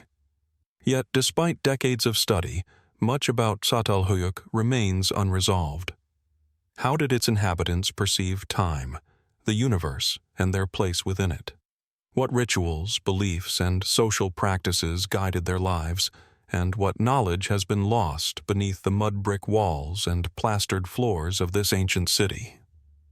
Walking through the reconstructed spaces of Çatalhöyük today, one is struck by the intimacy and complexity of daily life interwoven with ritual and artistic expression. The homes, dense and interconnected, evoke a society that lived in constant engagement with one another, with their environment, and with forces both seen and unseen. Each wall painting, each figurine, each carefully placed burial speaks to the ingenuity, creativity, and spiritual depth of a people who inhabited one of the first truly urban settlements in human history. Çatalhöyük challenges modern assumptions about the origins of urban life, architecture, and social organization. It invites reflection on how early humans understood their world, structured their communities, and expressed their beliefs through art, architecture, and ritual. How did they coordinate such a complex society without written language or centralized governance? What inspired the repetition of motifs, the careful placement of objects, and the integration of life and death within the domestic sphere? And perhaps most profoundly, what remains hidden beneath the walls, floors, and landscape of Çatalhöyük, waiting to reveal insights into the consciousness, ingenuity, and spirituality of its ancient inhabitants. As the Anatolian sun casts long shadows across the plains, Çatalhöyük endures not only as an archaeological site, but as a testament to the complexity, ambition, and mystery of early human civilization. Its densely packed homes, symbolic imagery, and ritualized spaces speak to a culture both familiar and profoundly alien, inviting us to imagine life in a community that balanced survival, creativity, and spirituality with astonishing sophistication. And as we consider the layers of history embedded in its mud brick walls, we are left to wonder, what secrets, what knowledge, and what stories remain concealed in Çatalhöyük, waiting for those patient enough to uncover the enduring mysteries of one of humanity's earliest cities. From the bustling Neolithic streets and richly symbolic murals of Çatalhöyük, where early humans first explored urban living, ritual, and the intimate intertwining of life and death, our journey now stretches across Anatolia to the windswept plains of Azerbaijan, near the Caspian Sea. Here lies Gobustan, a landscape where time seems to stand still, and the evidence of human creativity, communication, and ritual is etched not in brick or plaster, but directly upon the rocks themselves.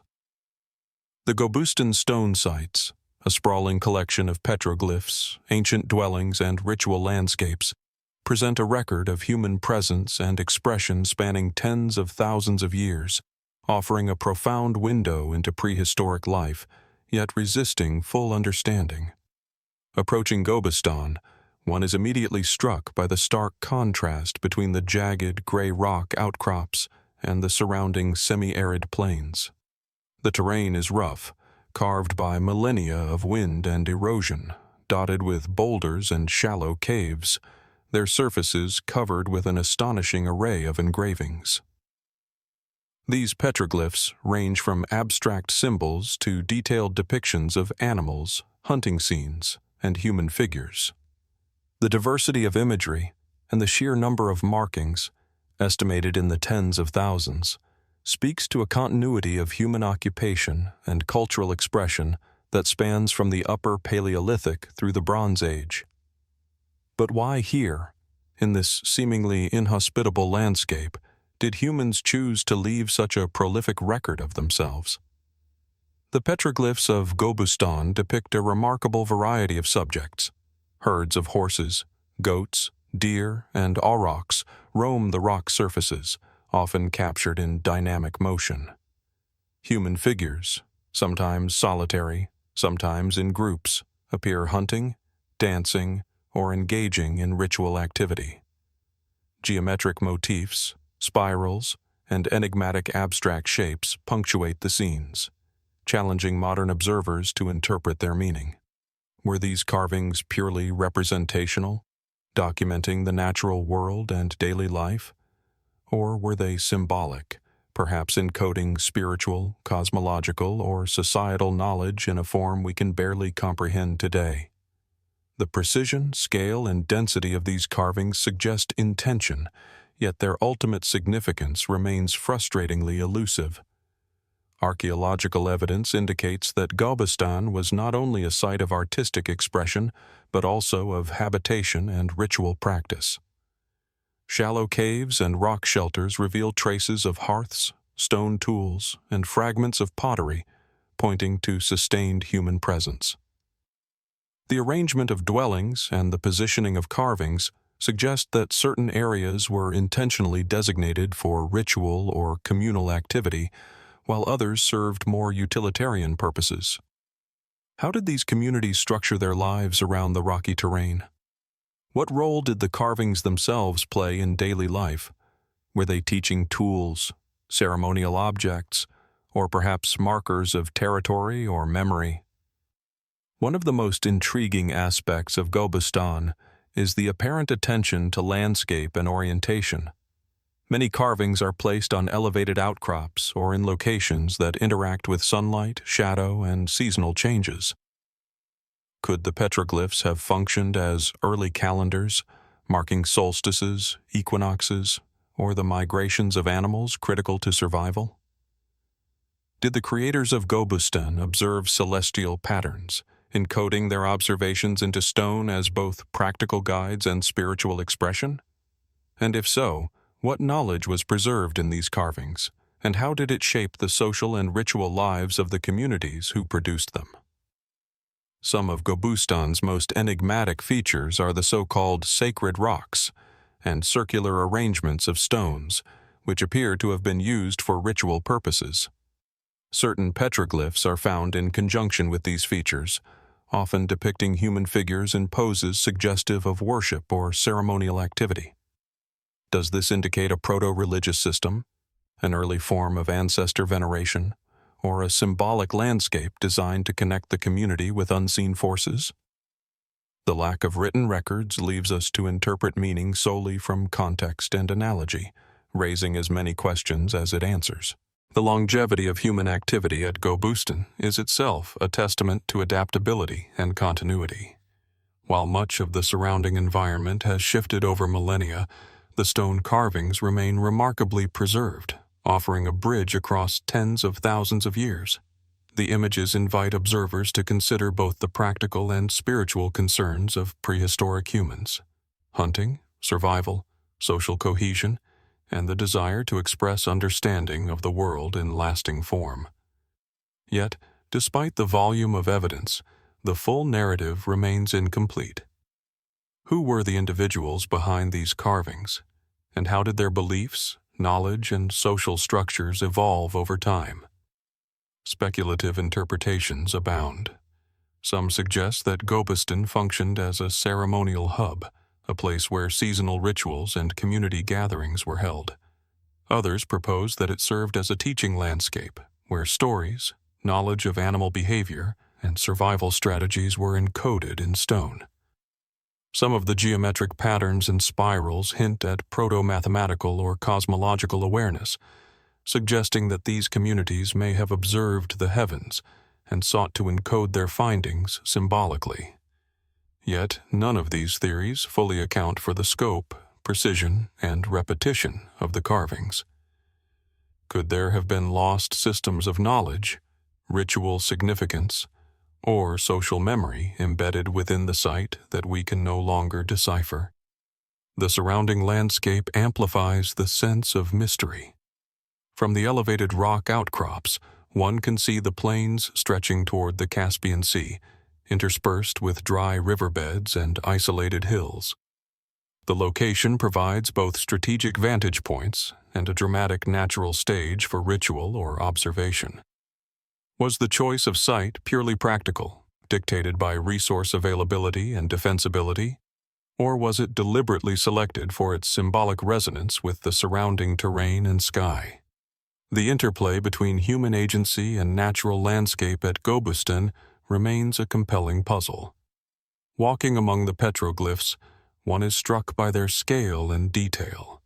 Some carvings are large, clearly meant to be seen from a distance, while others are smaller, intricate, and perhaps intended for close observation.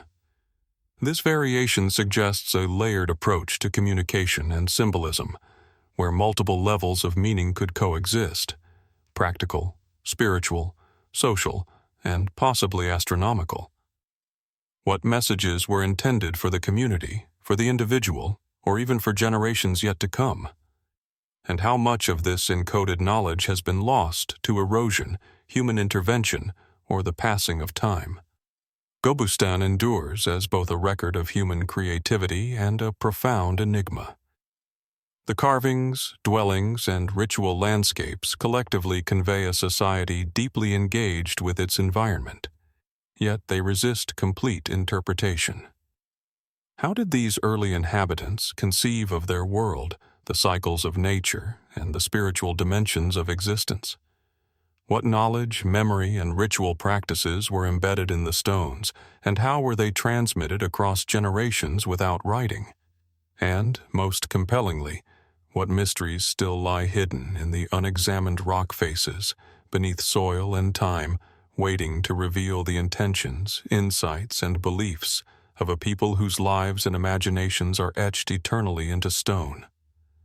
As the Caspian winds sweep across the plains and the sun casts shadows across the carved rocks, Gobustan remains both monument and puzzle, bridging the distant past with the present. Its petroglyphs, dwellings, and ceremonial features speak to human ingenuity, observation, and symbolic thought, yet they resist full comprehension, reminding us that some aspects of our ancient heritage may forever elude definitive explanation. And so, standing amid these silent, enduring stones, we are compelled to ask, what stories, knowledge, and mysteries lie still concealed within Gobustan, waiting for the patient and perceptive to uncover their secrets across the millennia? From the windswept petroglyphs and enigmatic rock landscapes of Gobustan, where early humans etched their lives, beliefs, and perhaps their celestial observations directly into stone, our journey now turns far southwest, across continents and deserts, to the arid coastal plains of Peru. Here, in the remote Casma-Sechin region, stands Chankillo, a site whose deliberate geometry and monumental scale speak of a civilization deeply attuned to the cycles of the sun. Stretching across a low hilltop, the 13 towers of Chankillo rise in rhythmic succession, their alignment precise, their purpose clear in its intent, yet still cloaked in mystery. To behold them from the vantage of the surrounding valleys is to witness a structure that seems less like a settlement and more like an instrument, calibrated to measure the heavens. Chankillo dates to roughly 300 BCE, built by the ancient people of the Casma culture, and is remarkable for its architectural clarity and astronomical sophistication.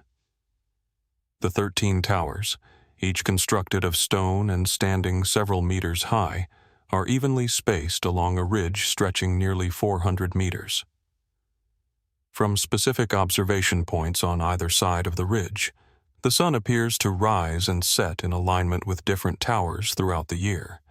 In essence, Chankillo functions as a solar observatory, tracking the solstices, equinoxes, and seasonal changes with remarkable precision.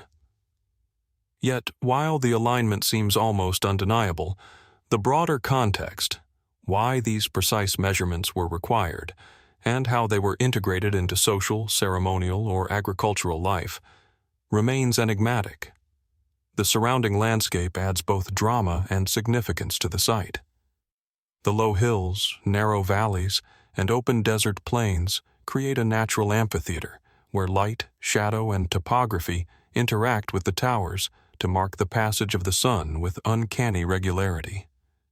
One can almost imagine the ancient observers climbing to these vantage points, attuned to patterns of light and shadow, interpreting the sun's movement not merely as a celestial phenomenon, but as a practical and spiritual guide for their lives. Did Chankillo serve primarily as a calendar for agriculture, signaling planting and harvest seasons? Or did it carry ritual and cosmological significance as well? Perhaps both? Evidence suggests that Chankillo was not a mere scientific instrument.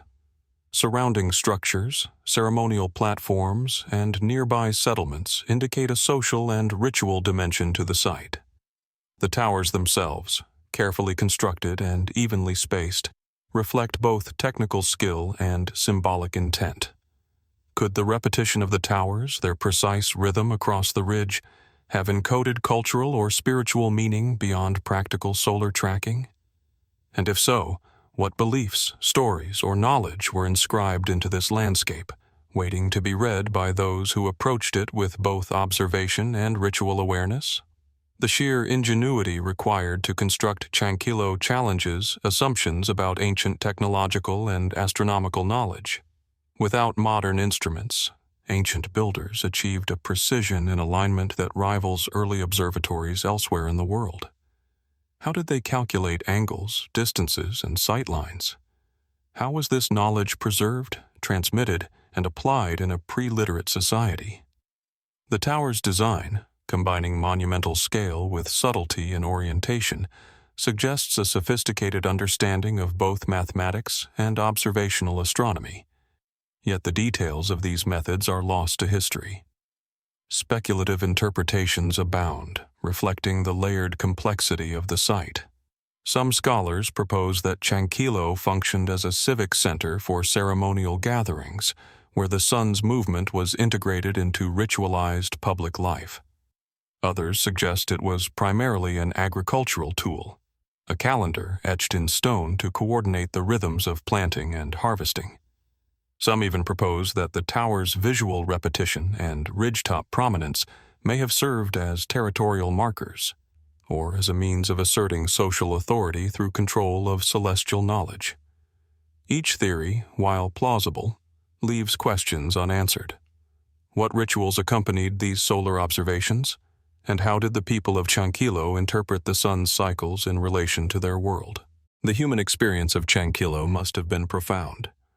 Observers standing at either end of the ridge would see the sun trace a slow, deliberate path, appearing behind one tower, then another, day by day, month by month.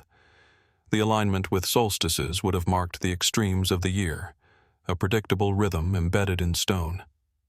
Could this daily ritual of observation have been imbued with spiritual significance, linking human life to cosmic order? Were these alignments mere practical markers, or did they carry symbolic weight, reminding the community of its place in the vast and unchanging cycles of the natural world? The context of Chankillo also invites reflection on the relationship between architecture and landscape. The towers are not isolated. They interact with hills, valleys, and distant horizons to create a fully integrated observational system. This suggests an intentional blending of human construction and natural topography, a site where environmental awareness, social organization, and spiritual intention converge. How did the builders select the ridge, measure sight lines, and integrate the surrounding terrain into their design? And what other elements of the site, now lost to time or obscured by erosion, might have further enhanced its function and meaning? Walking along the ridge today, one senses both the simplicity and the sophistication of Chankillo. The towers themselves are modest in scale compared to colossal pyramids, yet their impact is profound. They embody careful planning, deep observation, and cultural significance, reminding us that power and insight need not always be expressed through sheer mass, but through precision, intention, and integration with the environment. How did these communities balance the practical, ritual, and symbolic dimensions of this extraordinary site? And what knowledge, carefully observed and encoded in the alignment of stone, has been lost to the centuries? Chankillo challenges us to reconsider our understanding of prehistoric astronomy, engineering, and ritual practice. Its creators achieved a remarkable synthesis of observation, construction, and social purpose, yet the full story of their intentions remains hidden. What ceremonies were performed in conjunction with the sun's movement? How did the knowledge of solstices and equinoxes shape daily life, agricultural cycles, or spiritual practice? And perhaps most tantalizingly, what meanings remain concealed within the site's rhythm of towers, shadows, and horizon, waiting for discovery by those willing to study it with patience and insight? As the sun rises over the arid Peruvian hills, casting elongated shadows across the 13 towers, Chankillo stands as a testament to human ingenuity, observation, and the desire to measure and understand the cosmos. Its monumental simplicity belies a complexity of thought, planning, and cultural significance that continues to inspire awe. The solar towers remind us that ancient peoples, separated from us by millennia, engaged deeply with their environment and the celestial rhythms that governed life. And standing before these stone sentinels, we are compelled to ask, what secrets of astronomy, ritual, and human imagination remain hidden at Chankillo, waiting for those patient enough to observe, reflect, and perhaps uncover the enduring mysteries etched in its alignment with the sun? From the meticulously aligned towers of Chankillo, where ancient observers measured the sun's path and encoded celestial knowledge in stone, our journey now moves across the Americas, from the arid Peruvian deserts to the rugged canyons of the southwestern United States. High above the verdant mesas and deep gorges of present-day Colorado, the cliff dwellings of Mesa Verde rise with quiet majesty, seemingly suspended between earth and sky. Here, nature and human ingenuity converge, as sandstone alcoves shelter communities that, for centuries, lived in extraordinary adaptation to their environment. The very positioning of these dwellings, carved and constructed within cliffs, evokes a delicate balance between protection, practicality, and perhaps symbolic or spiritual intention.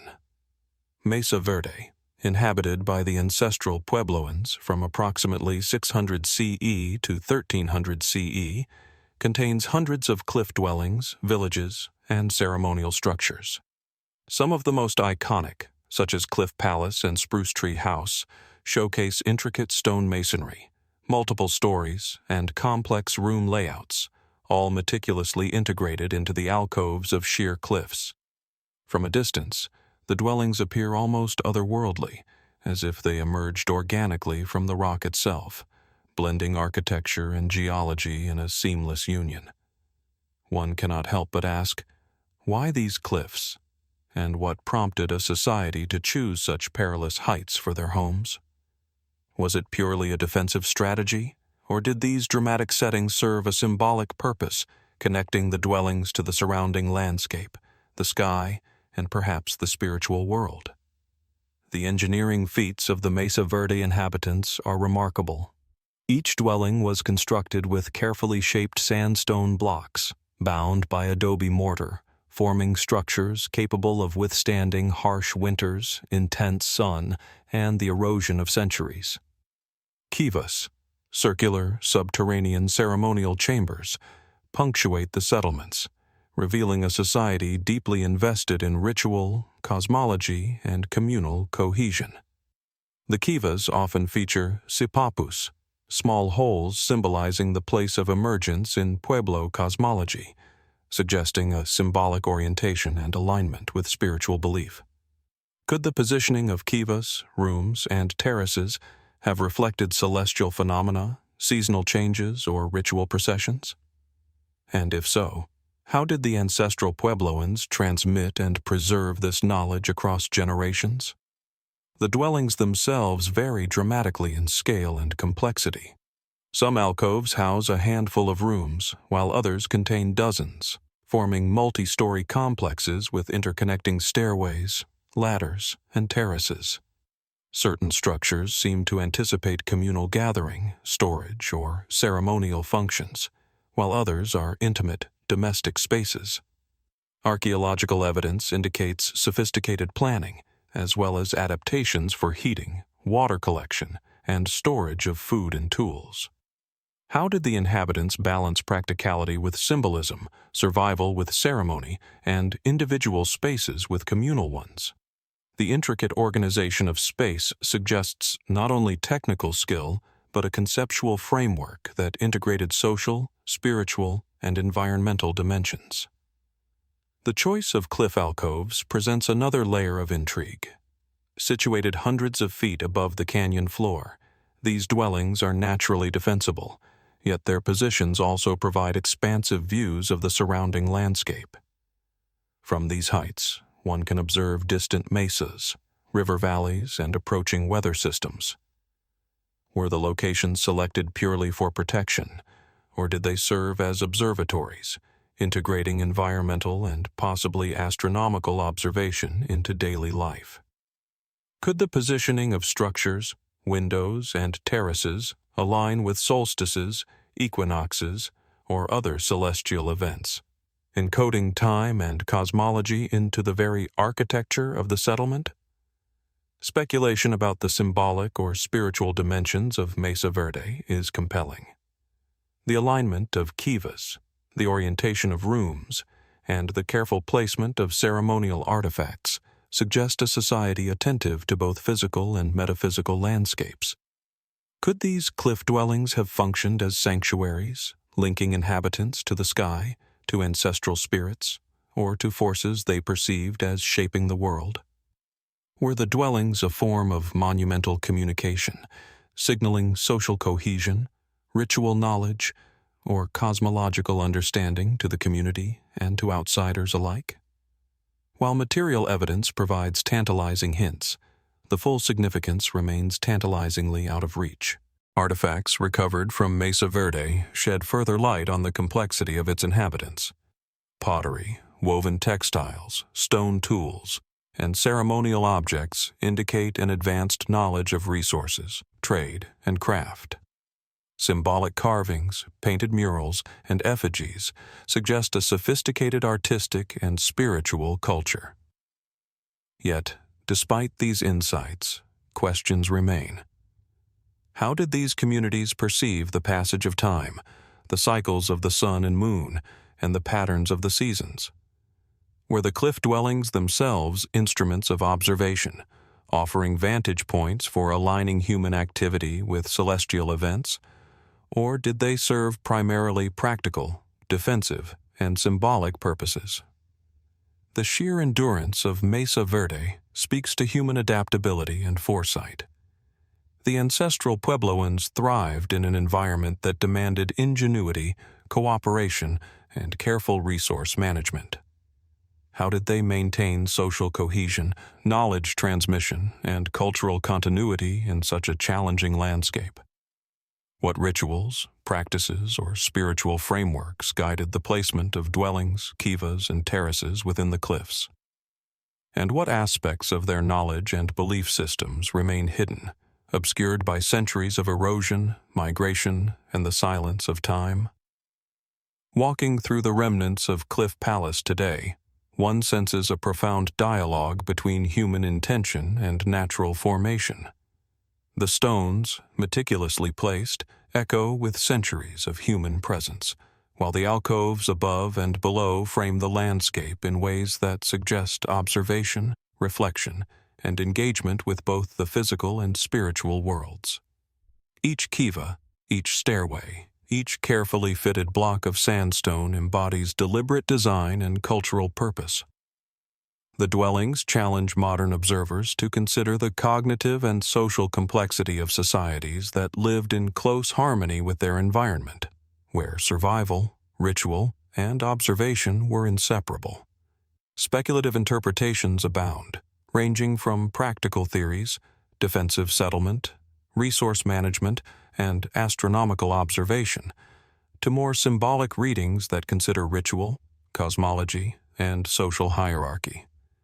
Were these dwellings consciously aligned with solstices or other celestial markers? Did the kivas and terraces serve as stages for ceremonies that connected inhabitants to the wider universe?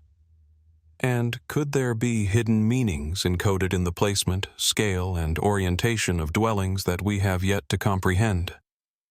Each unanswered question underscores the profound mystery of Mesa Verde, a site that continues to challenge our understanding of human ingenuity, belief, and social organization. The environmental context of Mesa Verde reinforces the enigmatic quality of the cliff dwellings. The surrounding canyons, mesas, and river valleys were both a source of sustenance and a formidable challenge, dictating patterns of agriculture, hunting, and movement. How did the ancestral Puebloans perceive their place within this landscape, and how did it shape their cosmology, architecture, and communal practices? The careful integration of dwellings within alcoves, with views of the broader environment, suggests a society highly attuned to both natural cycles and human needs, yet the spiritual and symbolic dimensions remain largely speculative. Standing within the shadows of these sandstone alcoves, one is struck by the delicate interplay of protection, observation, and symbolism. The dwellings themselves, carved and constructed with remarkable precision, evoke a civilization capable of harmonizing technical skill with cultural and spiritual insight. The kivas, terraces, and multi-story structures testify to an understanding of social organization, resource management, and ceremonial practice. Yet they also invite us to contemplate dimensions of life that remain hidden. The beliefs, rituals, and intentions encoded within stone, adobe, and landscape.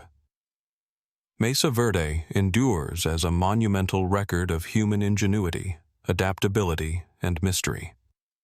The cliff dwellings challenge us to reconsider assumptions about ancient societies, their relationship to environment, ritual, and cosmos. How did the ancestral Puebloans conceptualize their world, their communities, and their connection to the sky? What knowledge, stories, and practices lie buried within the stone and earth, waiting for patient observation to uncover them? And most profoundly, what secrets remain hidden, encoded in the cliffs themselves, inviting reflection on the remarkable interplay between human determination, ingenuity, and the enduring mysteries of these ancient structures? From the soaring alcoves and intricate cliff dwellings of Mesa Verde, where the ancestral Puebloans carved their homes into the rock faces of deep canyons, blending survival, ritual, and observation into a seamless environment, our journey now takes us across continents and seas, arriving in the heart of central Anatolia, in the Cappadocia region of modern-day Turkey. Here lies Göreme, a landscape at once alien and mesmerizing, where soft volcanic tuff has been sculpted by wind, water, and human hands into an extraordinary labyrinth of rock structures.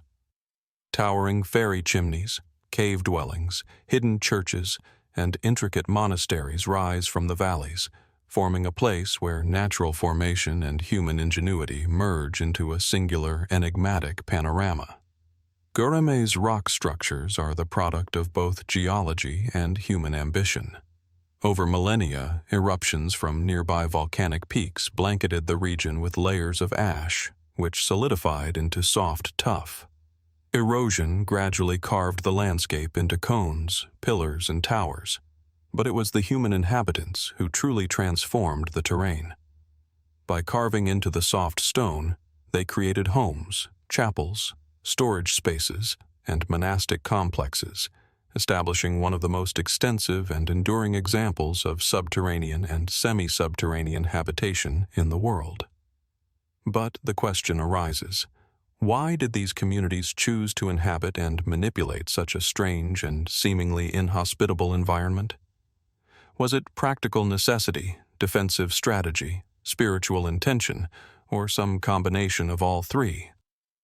The human occupation of Göreme spans centuries, with some evidence suggesting activity as early as the Hittite period and a significant flourishing during the Byzantine era, particularly between the 10th and 13th centuries CE. Within the valleys, one discovers networks of interconnected cave dwellings, multi-level churches adorned with frescoes, and hidden monasteries accessible only through narrow passages or tunnels. The craftsmanship is remarkable.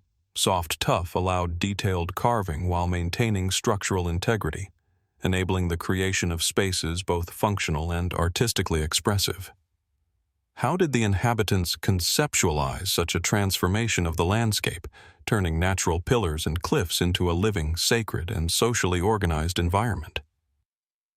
The cave churches of Göreme present an intriguing interplay of art, ritual, and mystery.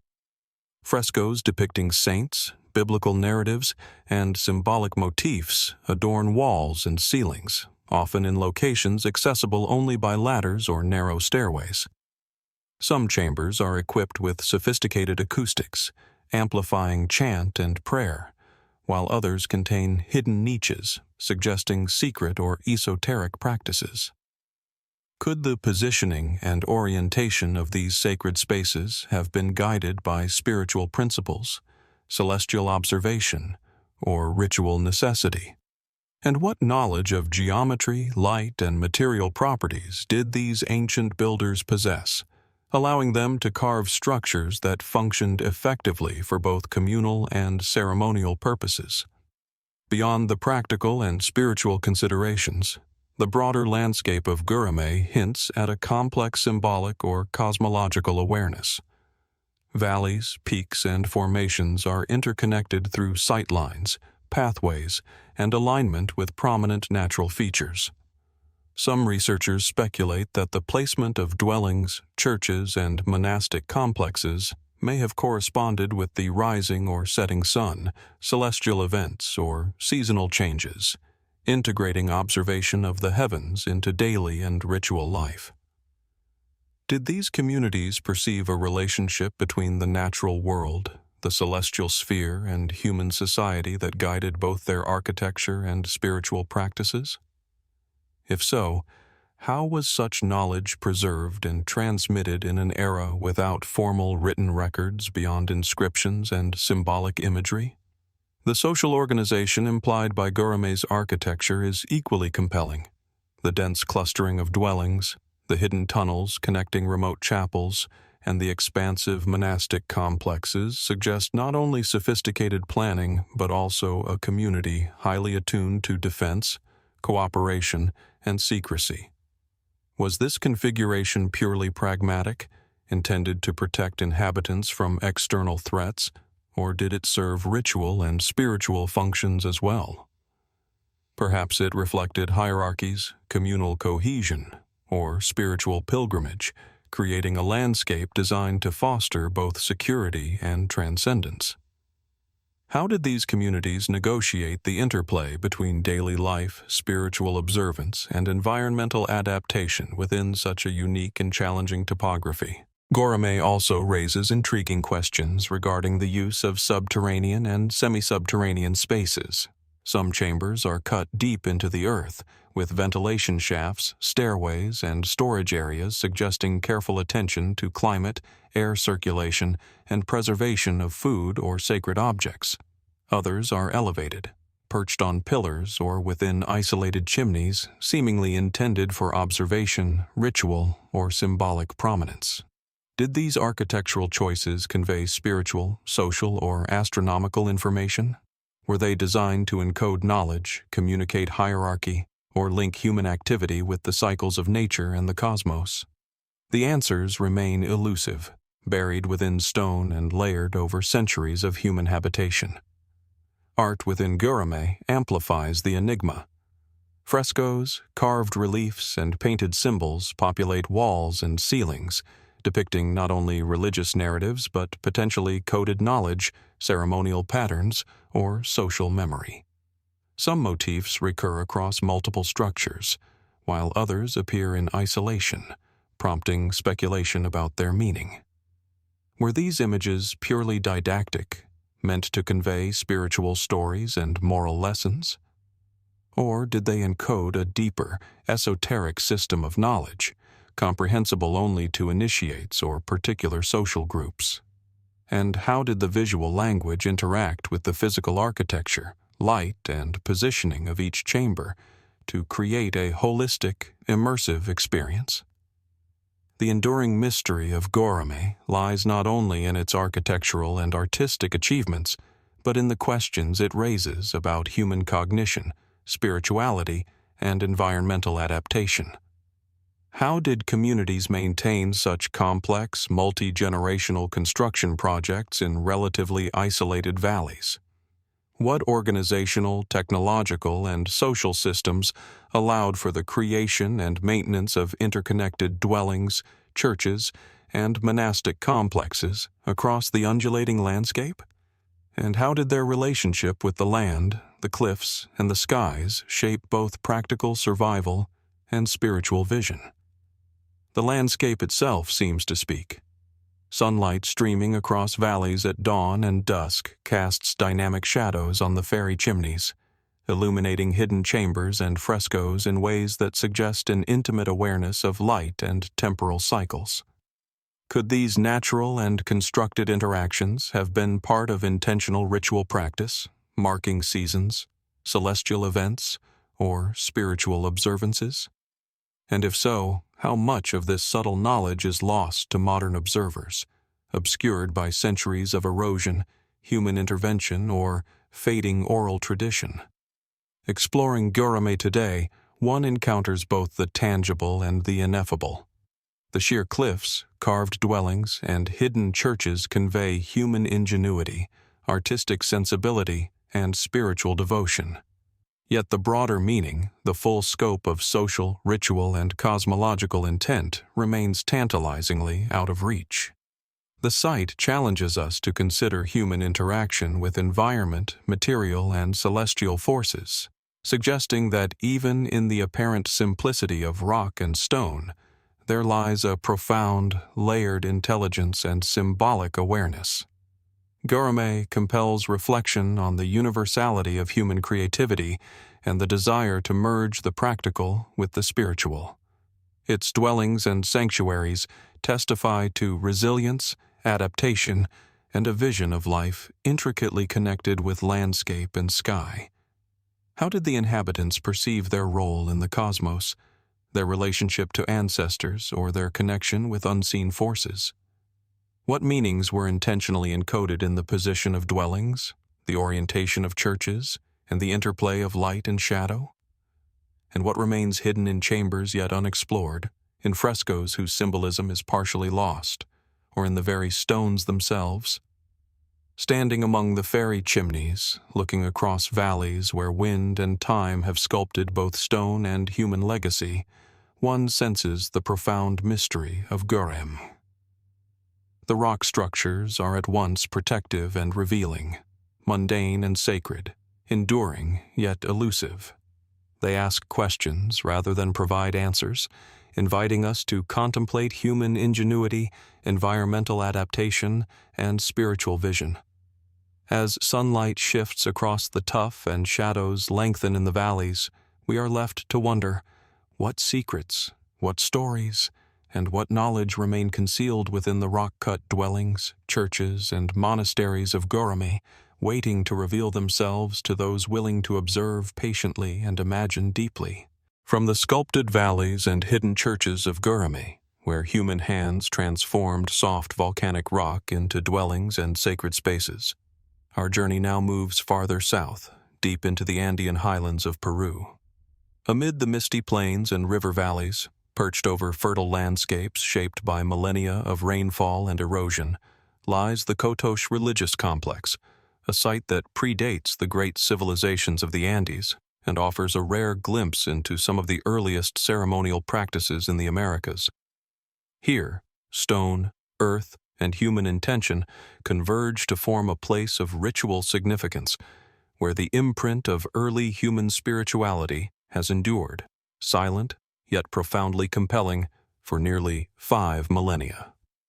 Kotosh is best known for its unique architectural and ritual features, which reveal an advanced understanding of communal and spiritual space for a society without writing or metallurgy. Constructed around 2500 BCE, during the pre-ceramic period, the complex is remarkable for its sophisticated stone structures, subterranean chambers, and ceremonial platforms. Unlike contemporaneous settlements that emphasized domestic habitation, Kotosh appears to have been intentionally designed as a ceremonial center, a place set apart from everyday life, where early humans engaged with forces they perceived as sacred or transcendent.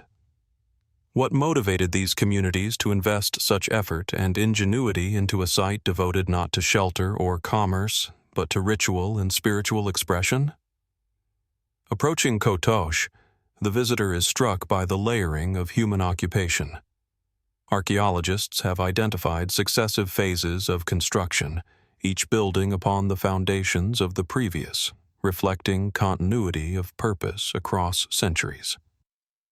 The most notable feature is the Temple of the Crossed Hands, a subterranean chamber adorned with carved stone motifs depicting two arms crossed at the wrists. This symbolic gesture, replicated in multiple locations across the site, invites reflection on its meaning. Was it an emblem of authority, a sign of ritual supplication, or an early expression of cosmological belief? And why did this motif resonate so strongly with these early Andean peoples that it persisted through generations? The construction techniques at Kotosh reveal a sophisticated understanding of materials, structural stability, and environmental adaptation.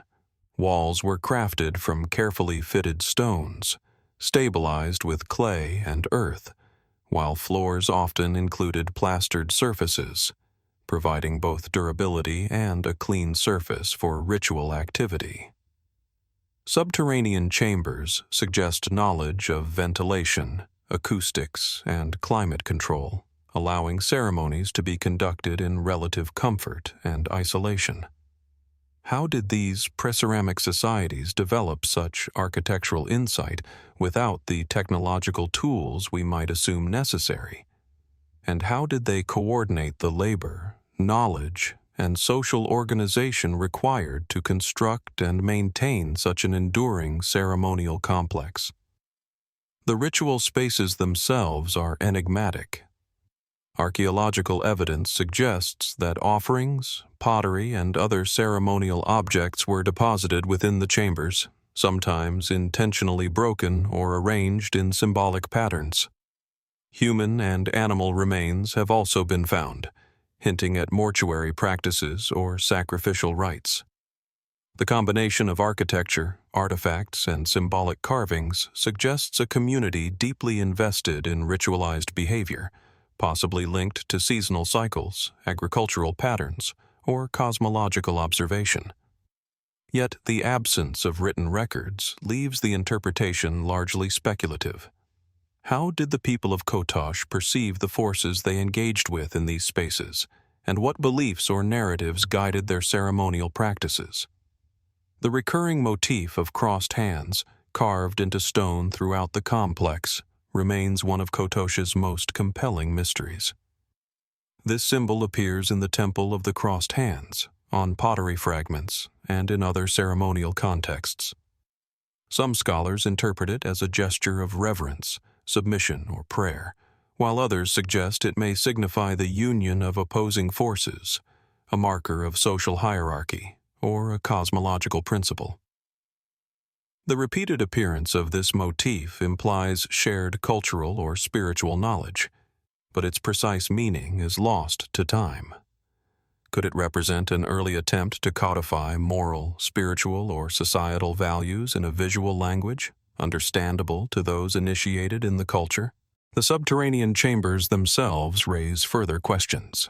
Many of the rooms at Kotosh are oriented in ways that suggest intentional alignment with celestial events, such as solstices, equinoxes, or lunar cycles. Did the architects of Kotosh observe the heavens and integrate that knowledge into the layout and orientation of ritual spaces?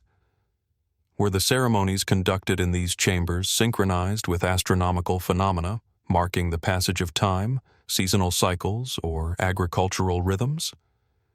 If so, how was this knowledge acquired, preserved, and transmitted in the absence of writing, and what broader cosmological worldview did it reflect? Kotosh also challenges assumptions about social organization in pre-ceramic Andean societies. The construction of large, coordinated ceremonial structures implies planning, labor mobilization, and sustained social cohesion. How were these communities organized to undertake such projects? Did Kotosh serve as a regional religious hub, drawing participants from surrounding settlements, or was it a localized center for a specific community?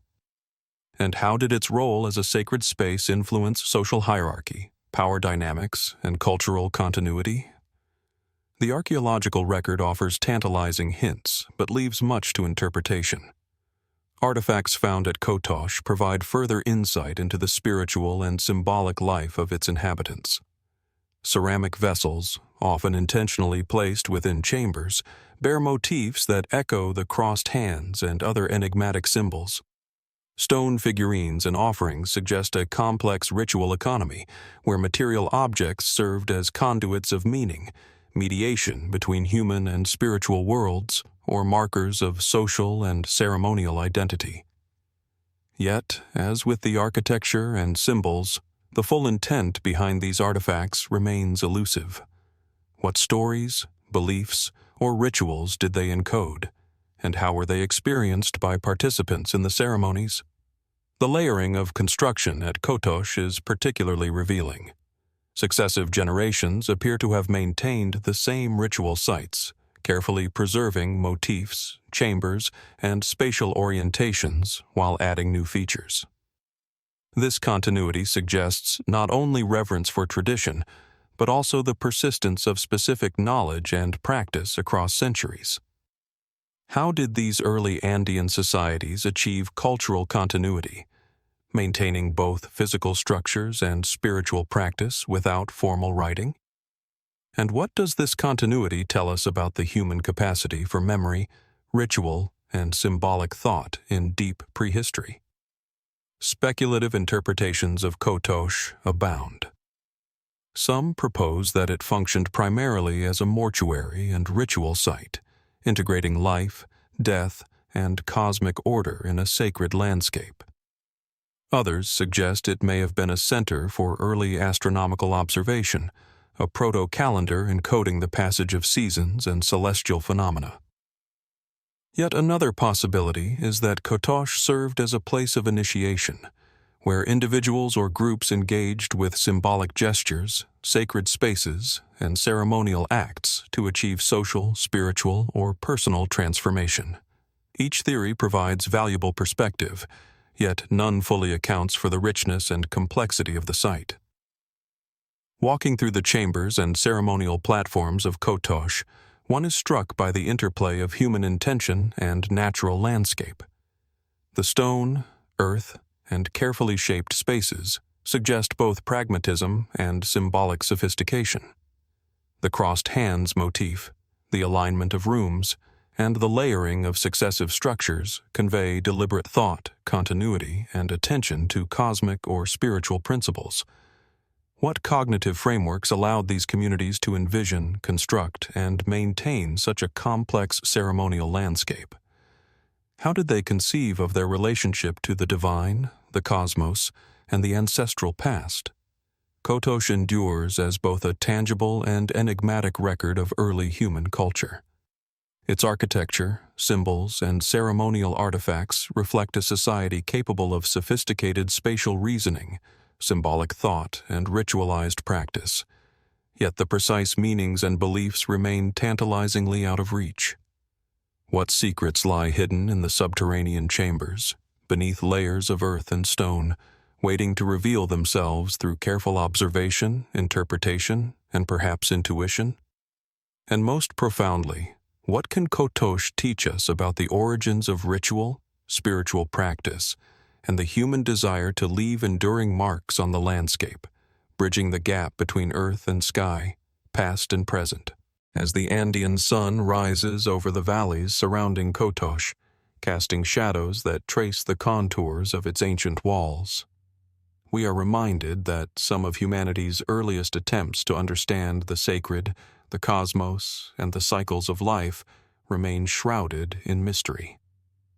The site invites contemplation, reflection, and wonder, compelling us to ask, what knowledge, beliefs, and rituals are encoded in its architecture, symbols, and spatial arrangements, waiting for the patient observer to uncover?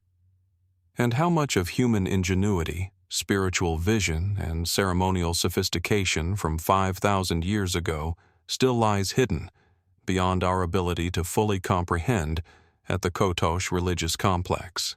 From the ritual chambers and enduring symbols of Kotosh, where early Andean societies etched their spiritual understanding into stone and earth, our journey moves westward across continents and millennia, returning to the fertile crescent of the Near East. Here, nestled along the upper reaches of the Euphrates River in present-day southeastern Turkey, lies Nevali Çori, a site that pushes the boundaries of what we understand about early human ritual, architecture, and symbolic thought. At first glance, the gentle hills and river terraces seem unremarkable, yet beneath the soil lies evidence of a community that existed some 11,500 years ago, during the late Epipaleolithic and early Neolithic periods, leaving behind structures and sculptures that challenge assumptions about the dawn of civilization itself. Nevali Çori is a place where human ingenuity and spiritual expression intersect in ways both subtle and monumental. The settlement consists of carefully arranged stone buildings, ceremonial spaces, and carved figurines, revealing an architectural sophistication previously thought unattainable for this period. Unlike later urban centers or monumental constructions, Nevali Çori demonstrates an early capacity for spatial planning, ritualized activity, and symbolic representation, suggesting that long before the rise of large cities, humans were capable of sophisticated organization and abstract thought. But why did this small community invest so heavily in ceremonial spaces? What compelled them to carve stones into intricate forms and to arrange their buildings in ways that hint at ritual and cosmological significance? One of the most striking features of Nevali Çori is its ceremonial structures. Excavations reveal circular and rectangular stone buildings with carefully prepared floors and post holes, suggesting the use of wooden supports for roofs or superstructures. These spaces appear less domestic and more ritual in purpose, with evidence of repeated ceremonies, offerings, and symbolic activity. The level of planning and construction implies a social organization capable of mobilizing labor and coordinating communal effort for purposes that extend beyond mere survival. How did these early communities conceptualize ritual space, and what cosmological or spiritual principles guided their architectural decisions? Carved stone stelae and figurines form another layer of mystery. The sculptures, often anthropomorphic or zoomorphic, display remarkable attention to detail. Exaggerated features, stylized forms, and symbolic motifs that suggest a narrative or ritual function. Among the most famous are statues with pronounced eyes, elongated limbs, and hands positioned in ways that may reflect ritual gestures or social hierarchy. What stories or beliefs did these figurines encode? Were they representations of deities, ancestral figures, or symbolic markers of social or spiritual roles within the community? And how did they interact with the architecture, the ceremonial spaces, and the daily lives of those who built and used them? The layout of Nevali Çori itself invites speculation. Buildings are not haphazardly placed. Rather, there is a discernible order, with ceremonial structures often centrally located and aligned in ways that may correspond to cardinal directions or topographical features. Could these alignments have been intentional, reflecting an early understanding of celestial events, seasonal changes, or landscape cosmology? And if so, what does this reveal about the cognitive and observational skills of pre-pottery Neolithic communities, often considered primitive by conventional standards? Nevali Çori challenges such assumptions, demonstrating foresight, symbolic thinking, and an intimate relationship with environment and cosmos. Artifacts found at the site further deepen the mystery. Stone tools, small figurines, and ceremonial objects indicate specialized craft production and ritualized behavior. Some artifacts suggest connections to distant regions, hinting at exchange networks or shared symbolic traditions. How far did knowledge, ritual, or aesthetic conventions travel during this period? And what did these interactions contribute to the community's worldview? Did Nevali Çori function as a local ritual hub, a place of pilgrimage, or a ceremonial center for multiple nearby settlements? The answers remain elusive, hidden beneath layers of sediment and the passage of millennia. The human presence at Nevali Çori is layered and complex. Excavations reveal multiple phases of occupation, each building upon the foundations of its predecessors. This continuity suggests not only the persistence of settlement, but also the sustained use of ceremonial spaces over centuries. How were these traditions maintained, adapted, or transformed across generations? What mechanisms allowed knowledge, ritual practices, and symbolic meaning to survive in the absence of writing, formalized education, or centralized political structures? And what aspects of their spiritual or cosmological understanding have been lost, leaving only tantalizing traces for modern observers to interpret? Nevali Çori also raises profound questions about the intersection of the natural and built environment. The community carved structures into terraces, integrated natural rock features into their buildings, and oriented ceremonial spaces to take advantage of light, views, and spatial hierarchy. Were these choices purely functional, or did they reflect a worldview in which landscape, architecture, and ritual were inseparable? Did the placement of stelae, figurines, and ceremonial platforms encode symbolic, cosmological, or temporal knowledge visible only to those attuned to the traditions of the site? Speculative interpretations abound. Some scholars suggest that Nevali Çori represents one of the earliest expressions of a temple-centered society, predating larger urban settlements in Mesopotamia. Others emphasize its role as a ritual village, where domestic life was inseparable from ceremonial practice, and where spiritual experience shaped both daily life and architectural form. Could the figurines and stelae have been used in initiation rites, social negotiation, or spiritual instruction? Were the ceremonial buildings intended to mediate between human and supernatural realms, or to align community life with seasonal, astronomical, or environmental cycles? Each hypothesis opens new avenues of inquiry, yet none can fully unravel the mysteries embedded in stone and earth. The figurines themselves, often human-like but with exaggerated or abstract features, continue to captivate researchers. Some display crossed arms or exaggerated eyes, reminiscent of symbols seen in other ancient cultures, suggesting that early humans may have shared certain symbolic or ritual conventions across wide regions. Did these motifs encode shared concepts of identity, spirituality, or authority? Were they tools for teaching, remembering, or performing ritual?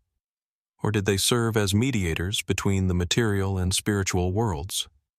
And why did these early societies choose to invest so much labor and artistic effort into small, portable objects that held meaning far beyond their physical form? The ceremonial architecture of Nevali Çori also challenges modern assumptions about early human capabilities.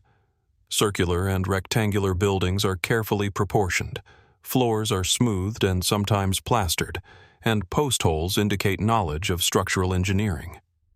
Could the alignment of structures or the spatial sequencing of rooms have reflected ritual processions, social hierarchy, or observational practices?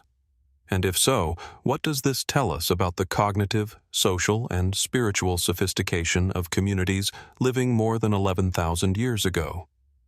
Walking among the remnants of Nevali Çori, one cannot escape a sense of human presence frozen in time. The stone foundations, stelae, and figurines evoke gestures, rituals, and intentions that have endured far longer than any single human lifespan. Yet for all the insights that archaeology provides, the site retains an aura of mystery. What rituals took place in the ceremonial buildings? How did inhabitants perceive their relationship with ancestors, spirits, or the cosmos? And what knowledge, encoded in stone, spatial arrangement, and symbolic form remains beyond our understanding? Nevali Çori endures as a testament to the early capacity for symbolic thought, ritual practice, and architectural sophistication. It reminds us that humans, even in preceramic societies, were capable of abstract reasoning, spiritual exploration, and the deliberate shaping of their environment to reflect beliefs and social organization. How did these early communities conceive of space, time, and ritual?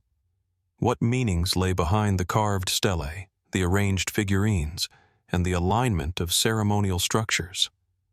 And perhaps most intriguingly, what secrets of human ingenuity and spiritual expression remain hidden beneath the soil, waiting for patient observation and careful interpretation? As the sun rises over the terraces of the Euphrates, illuminating carved stones and ceremonial foundations, Nevali Çori stands as a silent witness to human curiosity, devotion, and imagination. Its structures, symbols, and artifacts challenge our understanding of the origins of ritual, architecture, and symbolic expression. The site compels us to reflect on the continuity of human thought across millennia, reminding us that even in the distant past, people sought to interpret their world, establish meaning, and leave enduring traces of their engagement with the sacred. And standing amid its remains, we are left to wonder, what knowledge, what rituals, and what stories are encoded in the stones and soil of Nevali Çori, waiting for those willing to observe, contemplate, and seek understanding across the vast expanse of time. From the ritual landscapes of Nevali Çori, where some of humanity's earliest architectural and symbolic innovations emerged, our journey now shifts across continents and epochs, arriving high in the Andes of Peru, where the terraced hillsides and sacred valleys whisper of civilizations both formidable and mysterious. Among these, Ollantaytambo stands as a remarkable testament to human ingenuity, where colossal stone blocks form walls, terraces, and ceremonial complexes that defy simple explanation. Here, in a region shaped by mountains, rivers, and deep cultural memory, the very stones seem to speak, inviting contemplation of techniques, purpose, and knowledge lost to time. Ollantaytambo, situated in the Urubamba Valley near the sacred valley of the Incas, is renowned for its intricate terraces, fortress-like constructions, and, most notably, massive stone blocks that comprise its ceremonial and defensive walls. The precision with which these stones are cut, fitted, and positioned continues to captivate scholars and visitors alike. Some blocks weigh tens of tons, yet they align with remarkable accuracy, interlocking without mortar, creating structures that have withstood centuries of seismic activity and erosion. How did ancient builders achieve such precision, lifting, transporting, and placing stones so enormous and yet so perfectly fitted together? And why were these walls constructed with such meticulous attention to both durability and aesthetics? The origin and purpose of these walls invite deeper reflection. Archaeological evidence suggests that Ollantaytambo functioned as a strategic, ceremonial, and administrative center during the Inca Empire. Yet the construction techniques employed seem to surpass the tools and methods typically attributed to the period. Some of the walls display polygonal masonry, where stones are shaped to fit together in complex interlocking patterns, an engineering approach that resists seismic forces. Could this technique have been developed solely for practical purposes, or was it also symbolic, communicating power, knowledge, or cosmological understanding to those who observed and inhabited the space? The quarrying and transportation of the stone blocks remain an enduring mystery. The stones were sourced from nearby quarries, yet moving blocks that weigh upwards of 50 tons across uneven terrain, and then positioning them with such precision raises profound questions about the knowledge, labor organization, and technological ingenuity of the builders.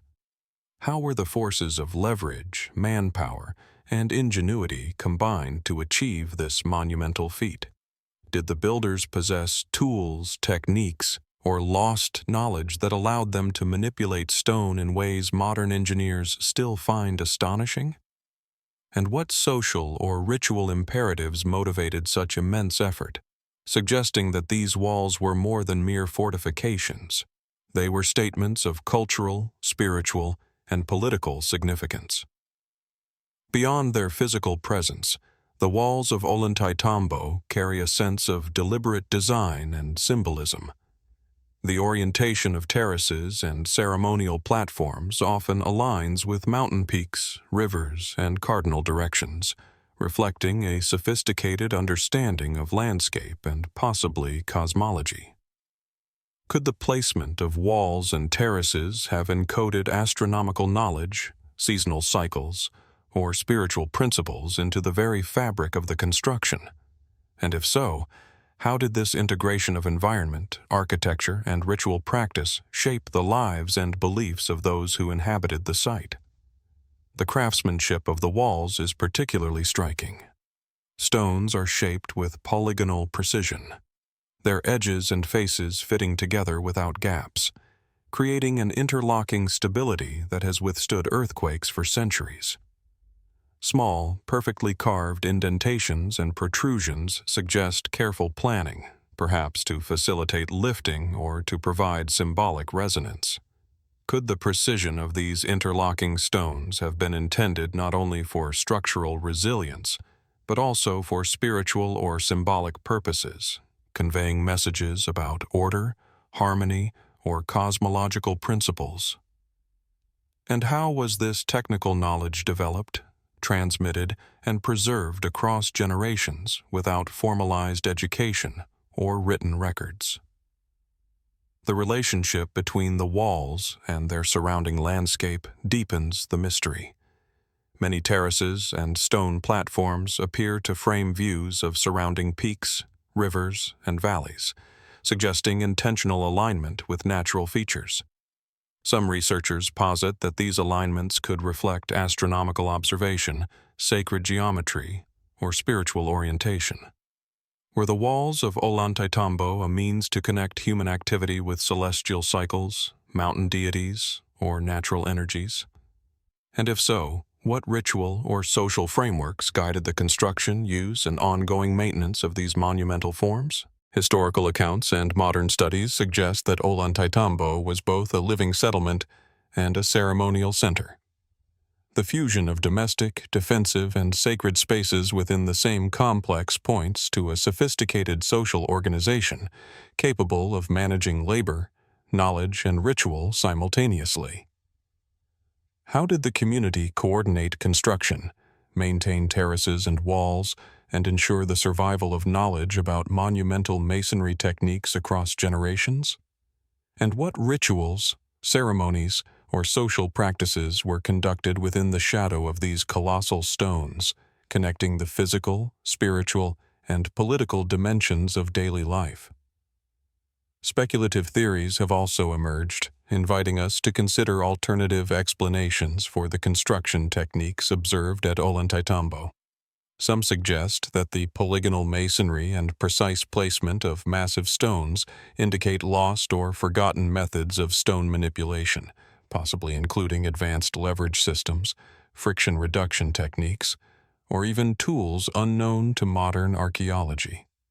Others propose symbolic or spiritual imperatives, where the effort invested in the walls communicated divine authority, cosmological knowledge, or ritual power.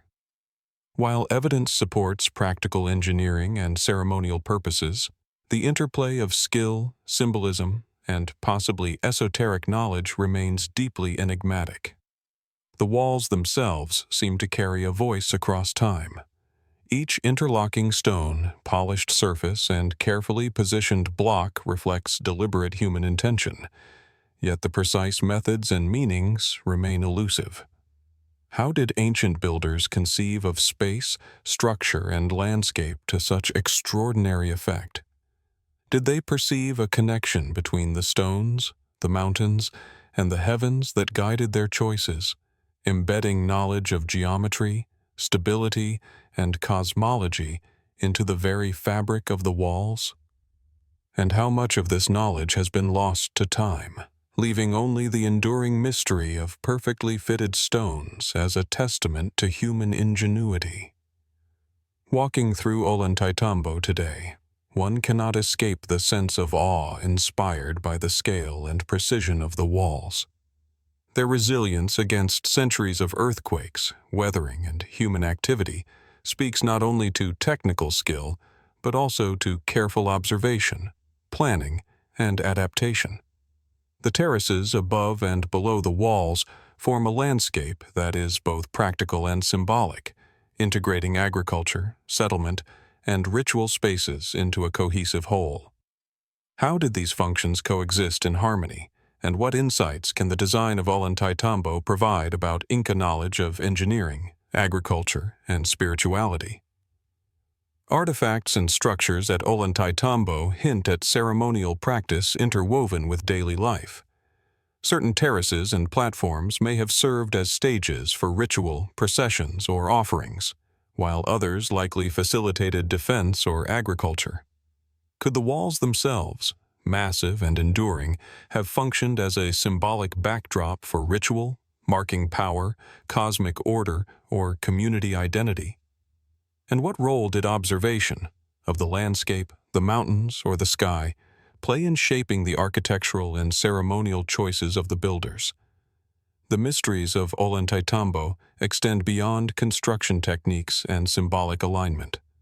They touch on human ambition, knowledge transmission, and the integration of practical, spiritual, and communal life into monumental architecture. How did ancient communities balance these competing demands, crafting structures that were both functional and symbolic, durable and aesthetically compelling? What lessons about human ingenuity, ritual, and landscape adaptation are encoded within the walls themselves? And most intriguingly, what knowledge or intentions remain hidden, inscribed in the interstices of stone, waiting to be discerned by those who study, contemplate, and imagine? The massive stones of Ollantaytambo stand as silent witnesses to ingenuity, labor, and vision, casting long shadows across the sacred valley. Their precision, scale, and resilience invite reflection on the extraordinary capabilities of ancient builders, challenging assumptions about the limits of pre-modern societies. Yet for all the research, excavation, and analysis, much remains enigmatic. How were the largest stones quarried, moved, and positioned? What techniques enabled the precision that modern observers still marvel at? And, most fundamentally, what did these walls mean to the people who constructed them? Not merely as practical structures, but as enduring expressions of belief, power, and connection to the world around them? Ollantaytambo, like other ancient sites we have explored, embodies the interplay of human ingenuity, spirituality, and the natural environment. Its walls are more than stone. They are expressions of thought, skill, and intention reaching across centuries. They ask questions without providing easy answers, inviting reflection on the ingenuity of ancient peoples, the purpose of monumental construction, and the depth of knowledge that may have been lost over time. Standing before these colossal blocks, one is compelled to wonder, what secrets of technique, ritual, and symbolic meaning remain hidden in the stones of Ollantaytambo, waiting to reveal themselves to those patient enough to observe, study, and imagine across the vast expanse of history?